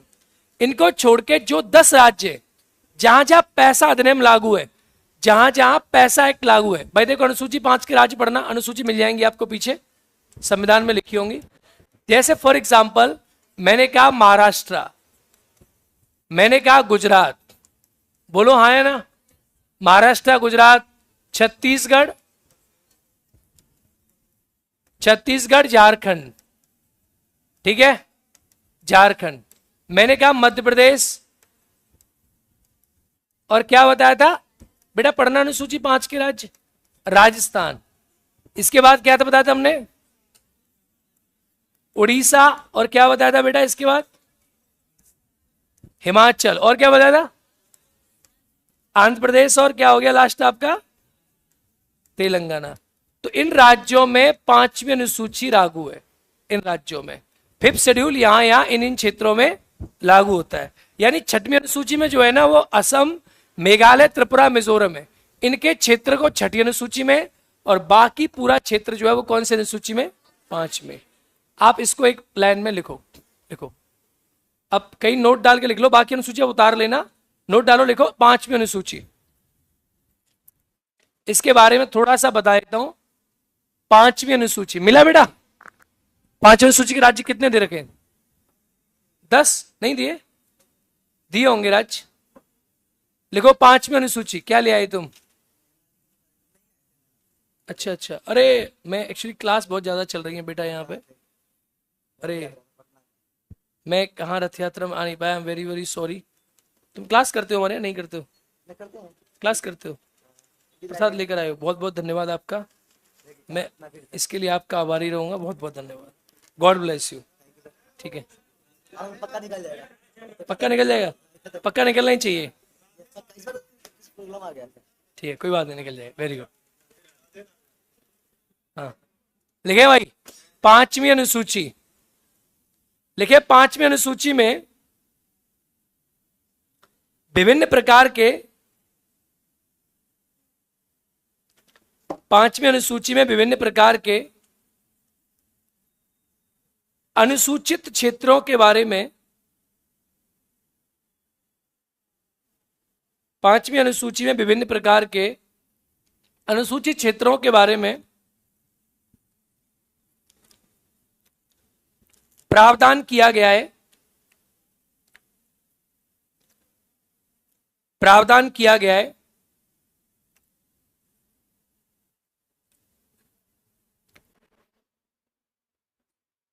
इन अनुसूचित क्षेत्रों की घोषणा, नेक्स्ट पॉइंट, इन अनुसूचित क्षेत्रों की घोषणा राष्ट्रपति करते हैं, अनुसूचित क्षेत्रों की घोषणा राष्ट्रपति करते हैं। आर्टिकल 244,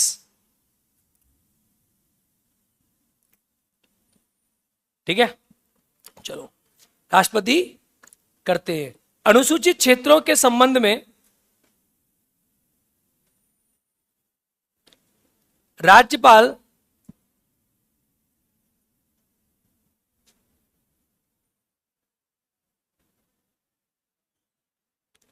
राष्ट्रपति को वार्षिक रिपोर्ट सौंपते हैं।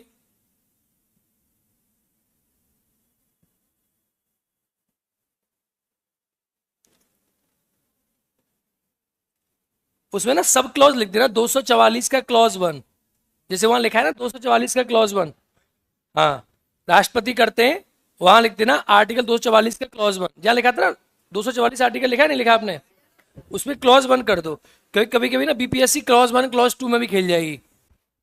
ठीक है, कौन करते हैं, अच्छा, अनुसूचित क्षेत्रों के संबंध में राज्यपाल राष्ट्रपति को क्या देते हैं, वार्षिक रिपोर्ट सौंपते हैं। लिखो, अनुसूचित क्षेत्रों,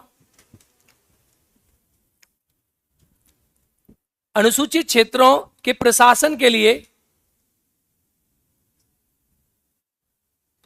राष्ट्रपति जनजातीय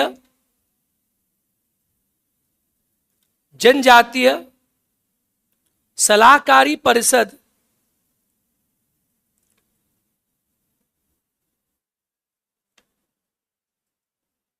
का गठन करवाते हैं।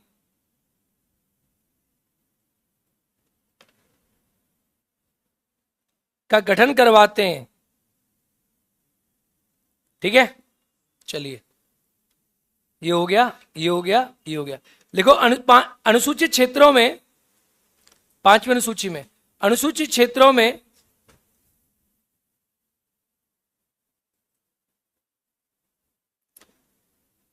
वर्तमान में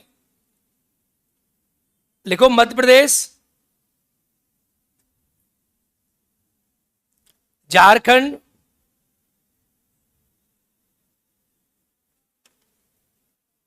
छत्तीसगढ़,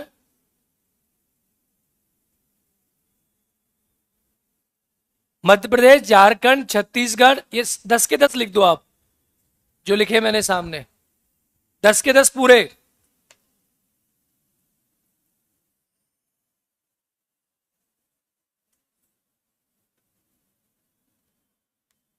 दस के 10 पूरे।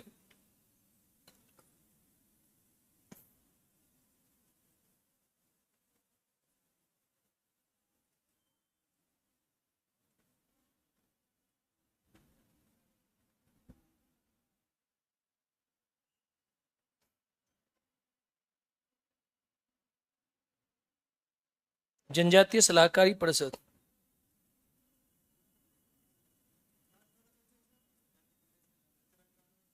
तेलंगाना, आंध्र प्रदेश। चलो ये आपका अब पूरा हो गया इसमें। चलो डालो छठवीं अनुसूची, इसको लिख दो बस, इसके बाद खत्म। छठवीं अनुसूची,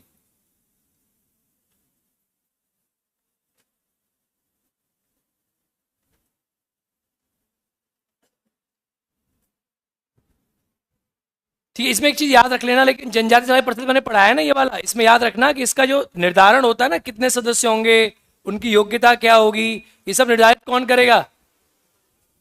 राज्यपाल। कौन करेगा? तो ये राष्ट्रपति करवाता है, इसे करता कौन है?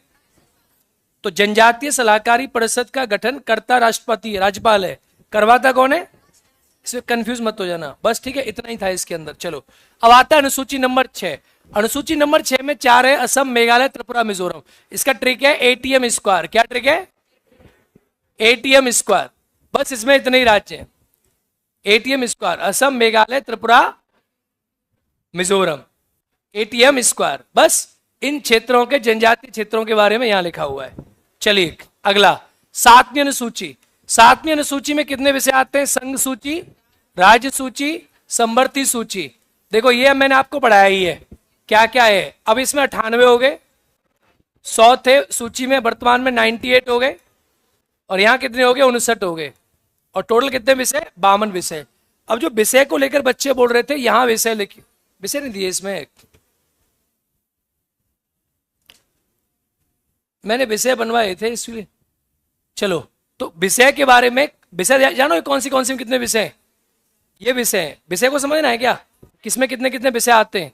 बाबू एक पीडीएफ और लगाना जरा, आप लिखो जरा, लिखोगे 7वीं अनुसूची? सिर्फ विषय बता रहा हूं मैं आपको, एक विषय का लगाना जरा।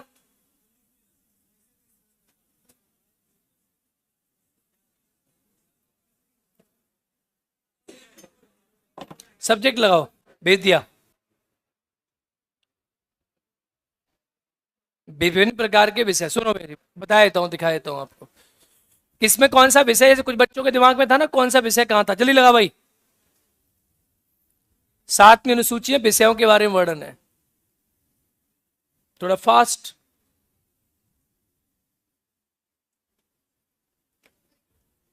ये दोनों डाल देगा ये।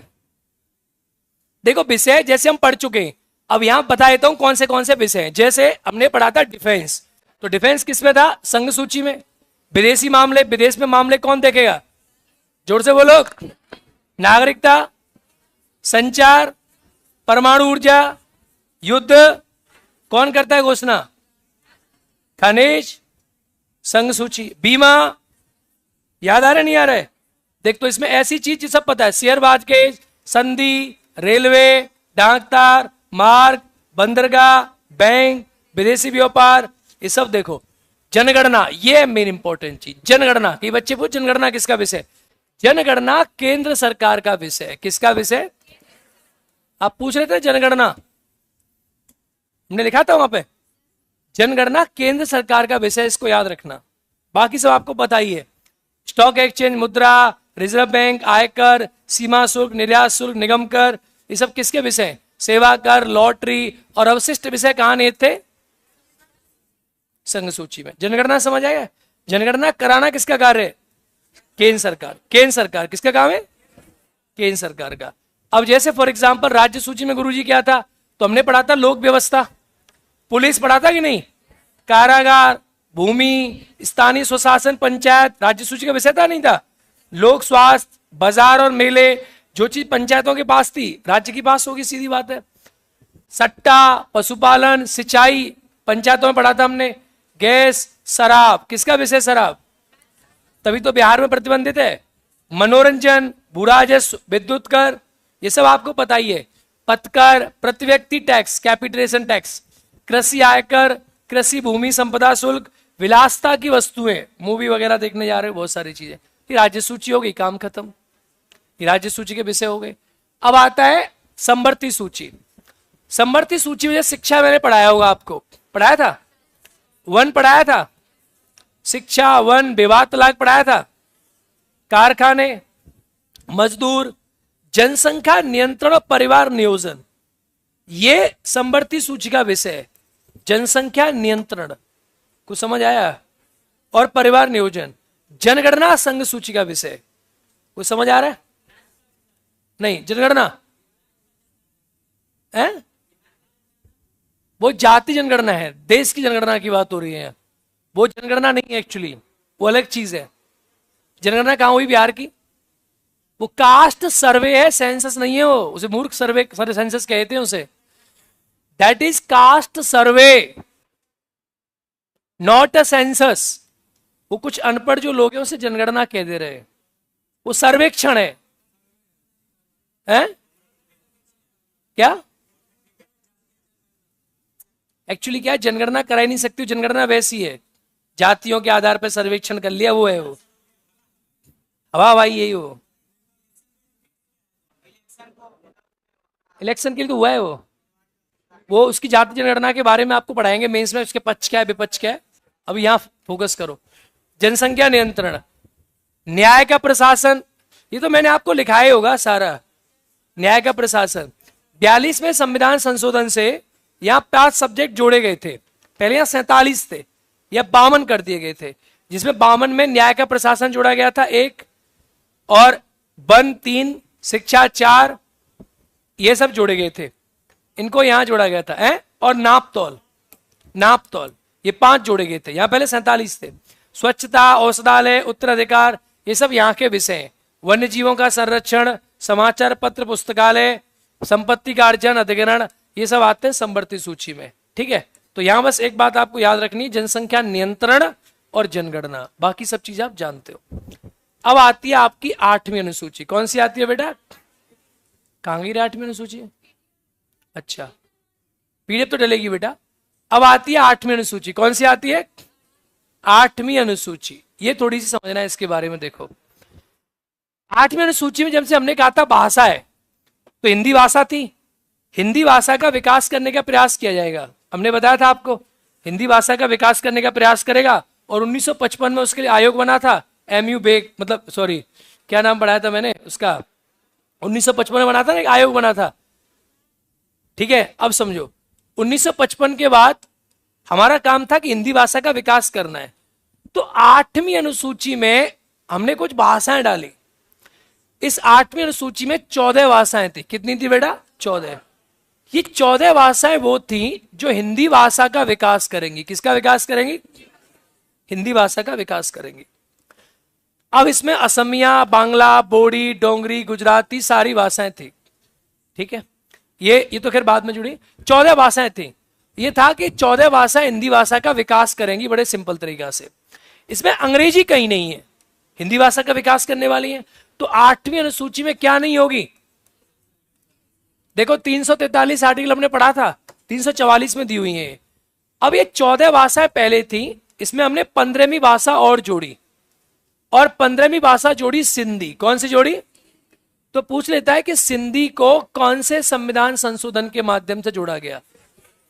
21वें संविधान संशोधन से हमने इसमें सिंधी भाषा जोड़ी 15वीं। कितनी जोड़ी? 15वीं। ठीक है, तो ये भाषाओं की संख्या कितनी होगी? 15। फिर हमने इसमें 3 भाषाएं जोड़ी, तीन भाषाएं, कोंकणी, मणिपुरी और नेपाली। इसे हम नाम देते हैं नमक। नमक क्या नाम देते हैं?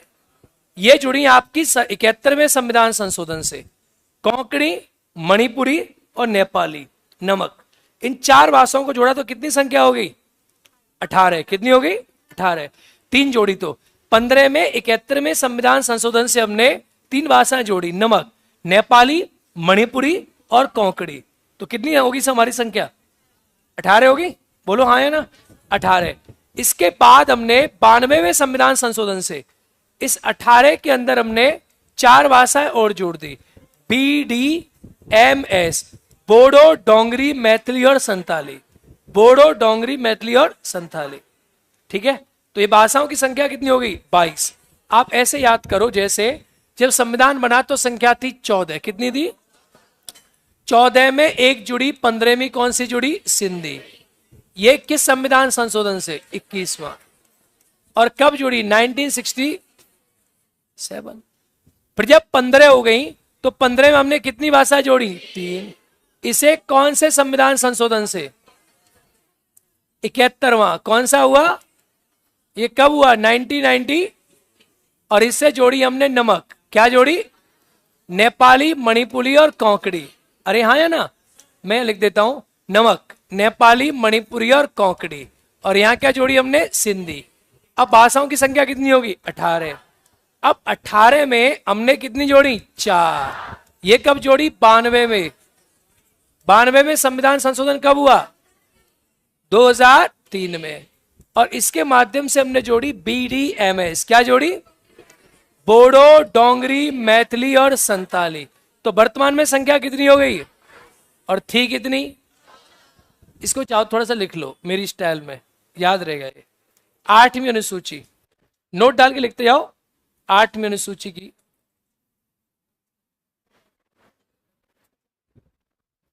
8वीं अनुसूची में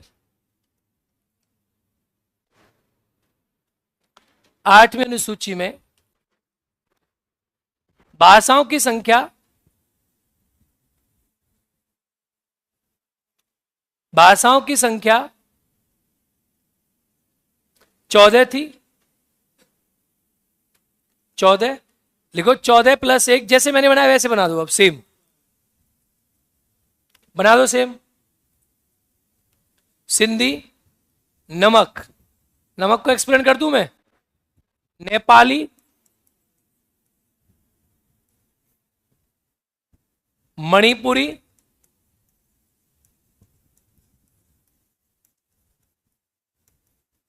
और कोंकणी। नमक,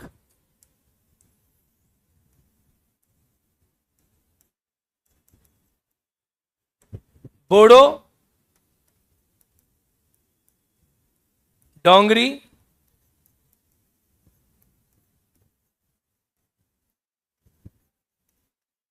मैथिली और संथाली।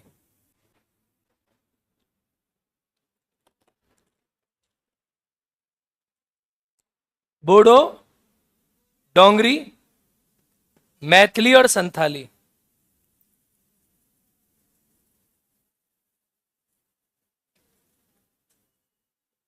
प्रसाद ले लो भाई, तुम लो, ये ले जाओ।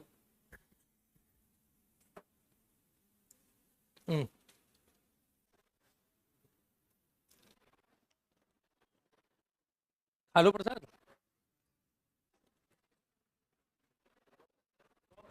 है?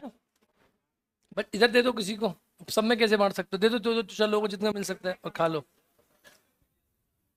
बोडो, डोंगरी, मैथिली और संथाली लिखो। इसमें अंग्रेजी भाषा नहीं है, इसमें अंग्रेजी भाषा नहीं है।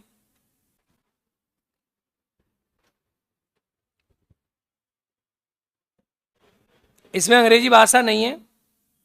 और बिहार की एकमात्र भाषा कौन सी है इसमें? मैथिली। लिख दो ना, भोजपुरी नहीं है इसमें। लिखो।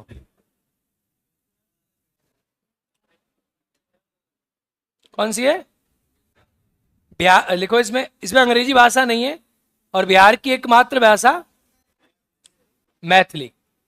ठीक है, डन, डन डन डन। चलो अब आती है आपकी, कितनी हो गई है? 8, 8 होगी ना? लिखा बेटा? चलो अब ये 8 हो गई। तो देखो नौवीं अनुसूची तो पहले थी नहीं, तो इसमें तो यही याद रखना है जोड़ी कब गई है? प्रथम संविधान संशोधन जोड़ी 1951 में। नौवीं अनुसूची में जो विषय डाले गए, इन विषयों का मैंने आपको पढ़ाया होगा ना पहले, इन विषयों का न्यायिक पुनरावलोकन नहीं हो सकता, पढ़ा है ना हम लोगों ने। लेकिन केशवानंदा भारतीवाद के बाद इनका न्यायिक पुनरावलोकन हो सकता है, हमने ये भी पढ़ा था। अरे हाँ है ना? तो नौवीं अनुसूची में ऐसे विषय जो डाले जाए उनका पुनरावलोकन नहीं होगा। संपत्ति का अधिकार के समय बनी थी, 31 लिखा भी है वहां पर, नौवीं अनुसूची जोड़ेगी 31 का भी, समझ गए? चलो बहुत बढ़िया। 10वीं अनुसूची दल बदल के संबंध में, दल बदल के संबंध में, यानी दल बदल कानून लगेगा उसके संबंध में। इसे 52वें संविधान संशोधन से 1985 में जोड़ा गया, ठीक है। और 91 के मार्च 2003 में इसमें संशोधन हुए, ठीक है। इसमें क्या है कि दल बदल जो होता है, इस दल बदल के संबंध में जो डिजायर करता है वो कौन करता है? लोकसभा का अध्यक्ष। आप इसके बारे में थोड़ा सा लिखो, दल बदल के संबंध में। देखो 10वीं अनुसूची, वैसे हमें एक तरफ से लिखा देना चाहिए, इतना लिखाई दिया तुमने, कोई बात नहीं है, वो तो आप एक मैं लिखा दूंगा शॉर्ट ट्रिक में। लिखो 10वीं अनुसूची, क्या है बेटा? किसका नोट था? मेरा। क्या है ये? Short notes. चलो लिखो 10वीं अनुसूची, लिखे दल बदल के संबंध में। इसे राजीव गांधी की सरकार के द्वारा जोड़ा गया था, लिखो इसे राजीव गांधी की सरकार के द्वारा जोड़ा गया था।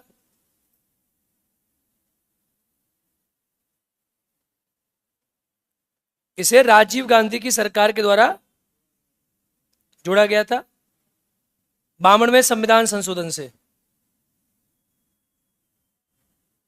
52वें संविधान संशोधन 1985 से।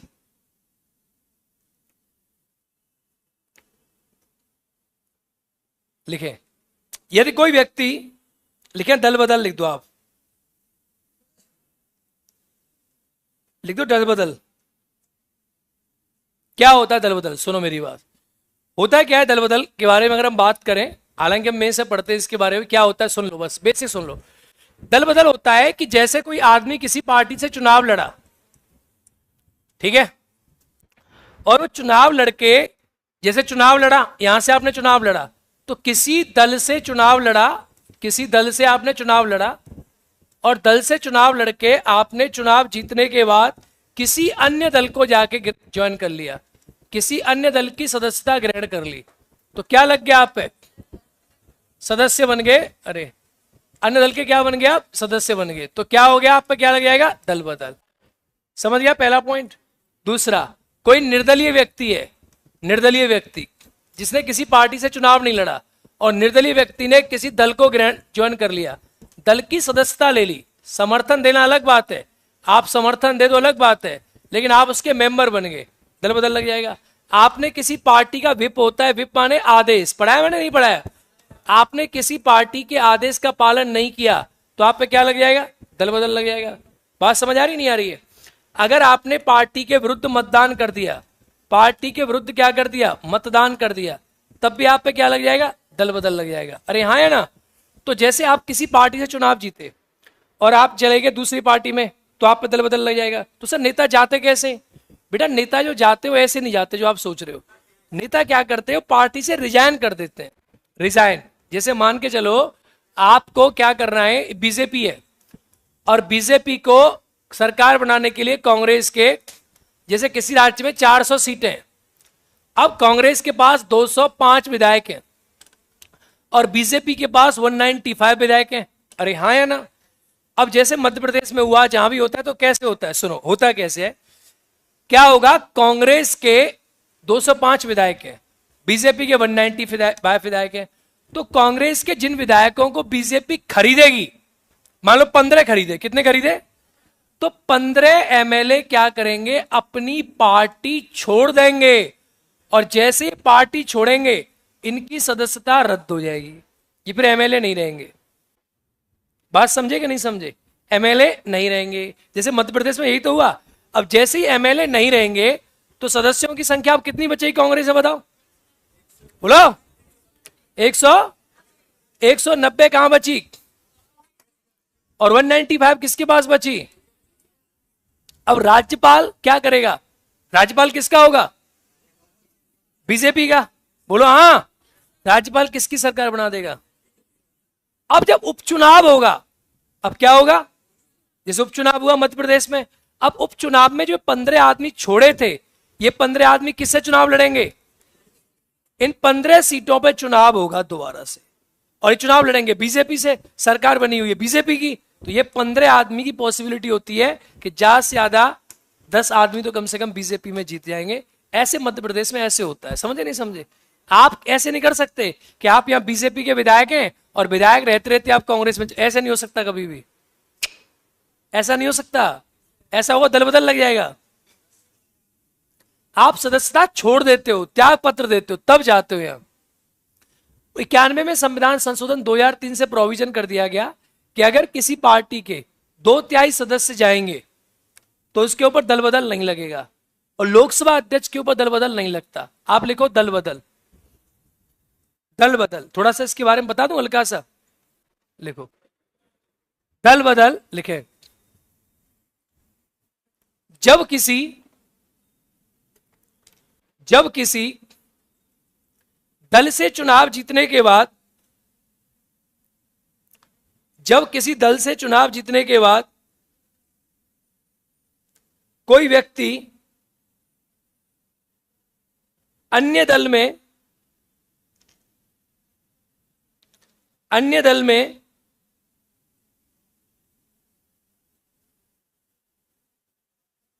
सदस्यता ग्रहण कर लेता है,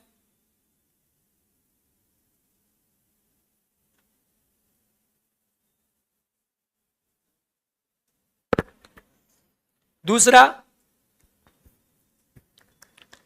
पार्टी की व्हिप का पालन नहीं करता है, पार्टी की व्हिप का पालन नहीं करता है, पार्टी की व्हिप, व्हिप यानी आदेश, पार्टी की व्हिप का पालन नहीं करता है,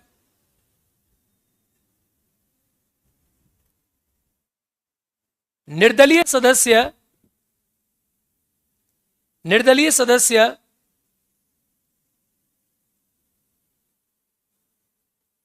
किसी दल को ग्रहण कर लेता है,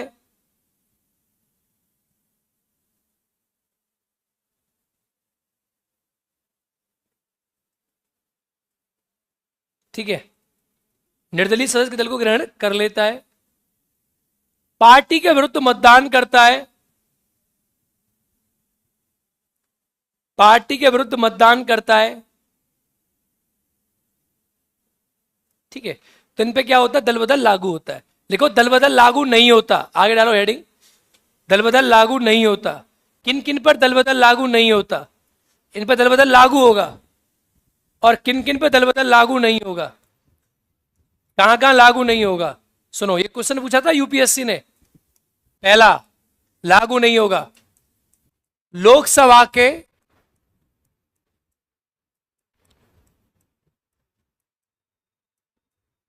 अध्यक्ष पर, पहला लोकसभा के अध्यक्ष पर, अगर लोकसभा का अध्यक्ष जो है ये पार्टी छोड़ देता है तो इस पर दल बदल क्या नहीं होता, लागू नहीं होता।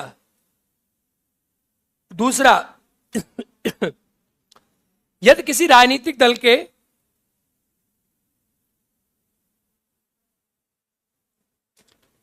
कम से कम 2/3 सदस्य, यदि किसी राजनीतिक दल के कम से कम 2/3 सदस्य किसी अन्य दल में विलय करते हैं, यदि किसी पार्टी के 2/3 सदस्य किसी दल में विलय करते हैं, ठीक है, तो यहां दल बदल लागू नहीं होगा। लोकसभा अध्यक्ष महाराष्ट्र में यही हुआ था, महाराष्ट्र में यही हुआ था, तो सुप्रीम कोर्ट ने मना कर दल बदल का प्रोविजन में दोषी नहीं पाया था उनको। लिखे जरा, लागू नहीं होता। लिखे दल बदल के संबंध में नोट डाल के, दल बदल के संबंध में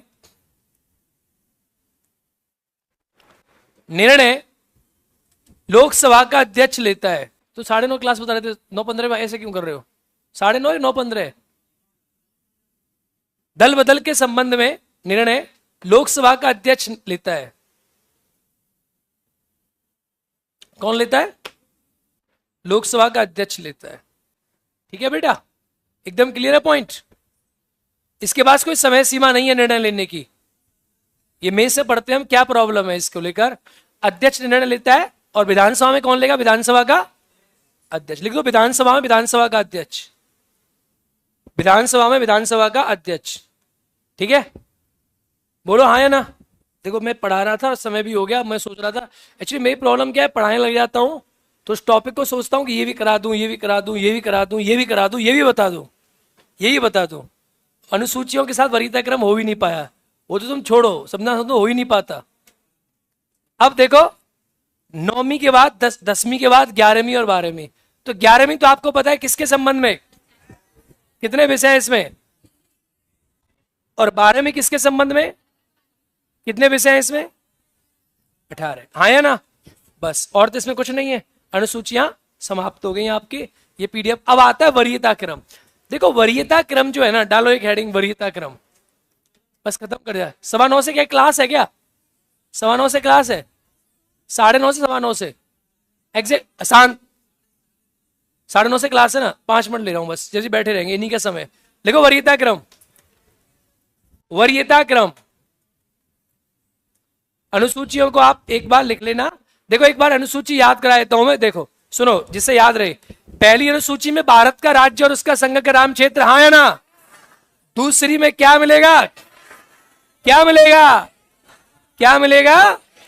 पैसा। और इसके बाद आदमी क्या लेंगे? क्या लेंगे? चौथी में राज्यसभा की सीटों का बंटवारा, राज्यसभा की सीटों का बंटवारा। 5वीं में अनुसूचित क्षेत्र, अनुसूचित क्षेत्र, अरे हाँ या ना। 6वीं में एटीएम स्क्वायर, असम मेघालय त्रिपुरा के अनुसूचित क्षेत्र, हाँ या ना। 7वीं में संघ और राज्य के बद्ध विषयों का बंटवारा, हाँ या ना। 7वीं अनुसूची में कितने विषय केंद्र के, कितने राज्य के। 8वीं में क्या है? भाषा। क्या है? क्या है? भाषा। कितनी भाषा? कितनी थी? कौन से जुड़ी? 15वीं सिंधी 1967। यही सबसे इंपॉर्टेंट अनुसूची है, जितनी बार पूछी गई सब यही पूछी जाएगी।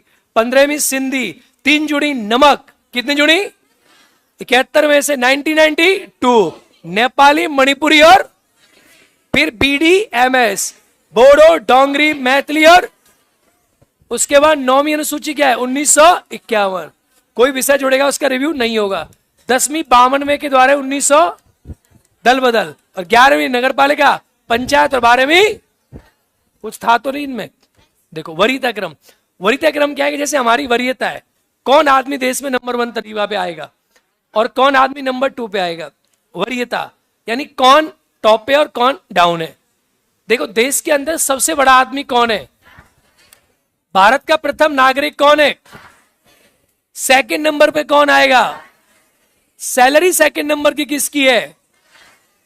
तो जब भी राष्ट्रपति आते हैं राष्ट्रपति परेड में, तो उन्हें ग्रहण करता है उपराष्ट्रपति, और उपराष्ट्रपति आपको पता है इंपॉर्टेंट आदमी है, इसी का जैसा है। अब राष्ट्रपति के बाद सेकंड आदमी कौन है?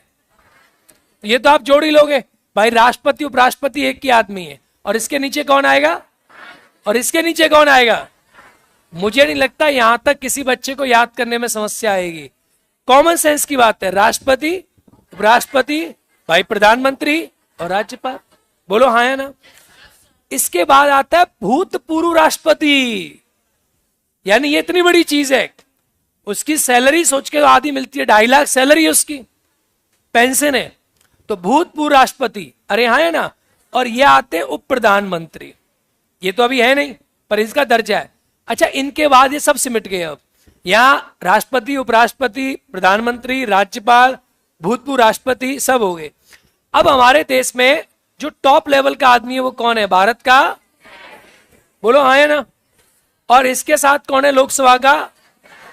यहां ये क्यों रखा है? क्योंकि लोकसभा के अध्यक्ष के लेवल का आदमी कौन था? राज्यसभा का सभापति, वो तो आपने यहां बिठा दिया, तो इस बेचारे को आप यहां बिठा दो। बोलो हाँ या ना। तो देखो, अब देखो ऐसे याद करो, यहां से 1 नंबर राष्ट्रपति, 2 नंबर उपराष्ट्रपति, प्रधानमंत्री, राज्यपाल, ये हो गए। 6 नंबर पे मुख्य न्यायाधीश। अब जो हमेशा किसी भी चीज में छेड़खानी करता है वो कौन करता है? कौन करता है? लोकसभा के सदस्यों में छेड़खानी कौन करता है? तो कौन हो गए छेड़खानी वाले? कहां आ गए? कौन सा नंबर? कौन सा नंबर याद रहेगा? साथ साथ रहते, साथ साथ जिंदा रहेंगे, साथ साथ मर जाएंगे। कौन? जोलो बोलो। साथ रहेंगे, साथ डूबेंगे। कौन है? कैबिनेट के मंत्री। अरे हाँ या ना भाई? कैबिनेट के मंत्री साथ डूबेंगे और साथ हुए कि नहीं हुए? अब कैबिनेट के जो मंत्री हैं भाई, नीति आयोग के सदस्यों को कैबिनेट मंत्री दर्जा प्राप्त होता है, उपाध्यक्ष को दर्जा प्राप्त है, पूर्व प्रधानमंत्री, राज्यसभा लोकसभा के विपक्ष के नेता, पढ़ाया मैंने, उसको कैबिनेट मंत्री दर्जा प्राप्त है। तो जिन जिनको कैबिनेट मंत्री का दर्जा प्राप्त है, चाहे लोकसभा का विपक्ष का नेता, मैंने पढ़ाया था, उसको दर्जा प्राप्त है, चाहे आपका प्रधानमंत्री हो गए, पूर्व प्रधानमंत्री, ठीक है, और नीति आयोग के उपाध्यक्ष को दर्जा प्राप्त है, और मंत्री, तो ये सब कौन से में आएंगे? 7 नंबर। 7 डूबेंगे और 7, अरे हाँ या ना? याद रहेगा नहीं रहेगा? 7 नंबर। 6 करने वाले, छेड़खानी करने वाले 6 नंबर, और ये कौन सा नंबर है? 7 नंबर। अरे हाँ या ना? चलिए अब अगला, इसके बाद याद करने के लिए आपको ज्यादा आवश्यकता नहीं होगी, क्योंकि इसके बाद तो बहुत है। यहां तक आपने याद कर ली तो काम चल जाएगा। यहां सुनो, 7 कम है भारत रत्न के सम्मानित व्यक्ति, भारत रत्न जिनको मिला है। 8 में विदेशों से जो आदमी आते हैं हमारे यहाँ, या उच्चतम न्यायालय के न्यायाधीश होते हैं, ये सब 8 नंबर में आते हैं। सॉरी, ये नहीं आते 8 नंबर पे, ये आते हैं राज्यों के मुख्यमंत्री, राज्यपाल अपने राज्य के बाहर। ठीक है, क्लास की टाइमिंग 9:30 है ना, छोड़ दे। चलो एक काम करते हैं, इसे समाप्त कर दें। तो ये 8 नंबर पे आते हैं। उच्चतम न्यायालय के, कोई नहीं ऐसा होता है, उन्होंने भी किया था एक दिन जब क्लास का लास्ट दिन था। उच्चतम न्यायालय के जो न्यायाधीश हैं, इसका कौन सा आर्टिकल है? 9 नंबर। ये उच्चतम न्यायालय के अन्य न्यायाधीश, सीजीआई कहां आ गया? 6 नंबर में। अन्य न्यायाधीश कहां आ गए? यहां आ गए। अब यूपीएससी वगैरह आती है 9 नंबर में, तो इनके अंदर आता है यूपीएससी वगैरह। यही आता है सीएजी, इलेक्शन कमीशन, इन दोनों का जो कार्यकाल बराबर था, 6 साल 65 साल। इनका तरीका भी एक ही था हटाने का, जो मैंने कल आपको पढ़ाया था। बस 10 नंबर पे आता है राज्यसभा का उपसभापति, उप मुख्यमंत्री, लोकसभा का उपाध्यक्ष, नीति आयोग के सदस्य, ये 10 नंबर पे आते हैं। ठीक है, और ये मान्यवादी 11 नंबर पे आता है। मान्यवादी का नंबर कौन सा है? 11। ये यहां याद रखना 11। ये 1 और 1 यानी दोनों सदनों में जा सकता है, इसका नंबर 11 है, चाहे यहां जाए चाहे यहां जाए। बाकी ये जनरल की रैंक वगैरह इतने ही है, बस इसको एक बार आप देख लेना। अगर याद ना हो तो कल मैं एक बार याद करा दूंगा। सिंपल है, लास्ट याद कर लेते। देखो, मान्यवादी कौन से नंबर पे आएगा? 11। चाहे मैं हूं मनमोजी, चाहे यहां जाए चाहे यहां जाए, कौन है? मान्यवादी। अरे हाँ है ना? 10 नंबर पे सभापति वगैरह सब आ जाते हैं। 9 नंबर पे लोकसभा के अध्यक्ष, ठीक है, मुख्य चुनाव आयोग, ये सब आ जाते हैं। 8 नंबर पे विदेश से जो लोग आए, 7 नंबर पे ये आ गए। 7 नंबर पे मंत्री आ गए। अरे हाँ है ना? 7 नंबर पे डूबेंगे मरेंगे। 6 नंबर पे आ गए आपके मुख्य न्यायाधीश, प्रधानमंत्री, राज्यों के राज्यपाल, ये पीएम, उपराष्ट्रपति, राज्यपाल। ठीक है, डन। इस पूरी पीडीएफ को अपलोड कर देना, साफ वाली पीडीएफ को। ठीक है, थैंक यू, बाय बाय, नमस्कार और जय हिंद दोस्तों। है क्या? सारा पीडीएफ डल जाएगा, साफ वाली सारी, जितनी भेजी है सारी डाल देना। हाँ है, सारा डाल देना, राज्य वाला, वजह सब वाला। कल वाला कौन सा?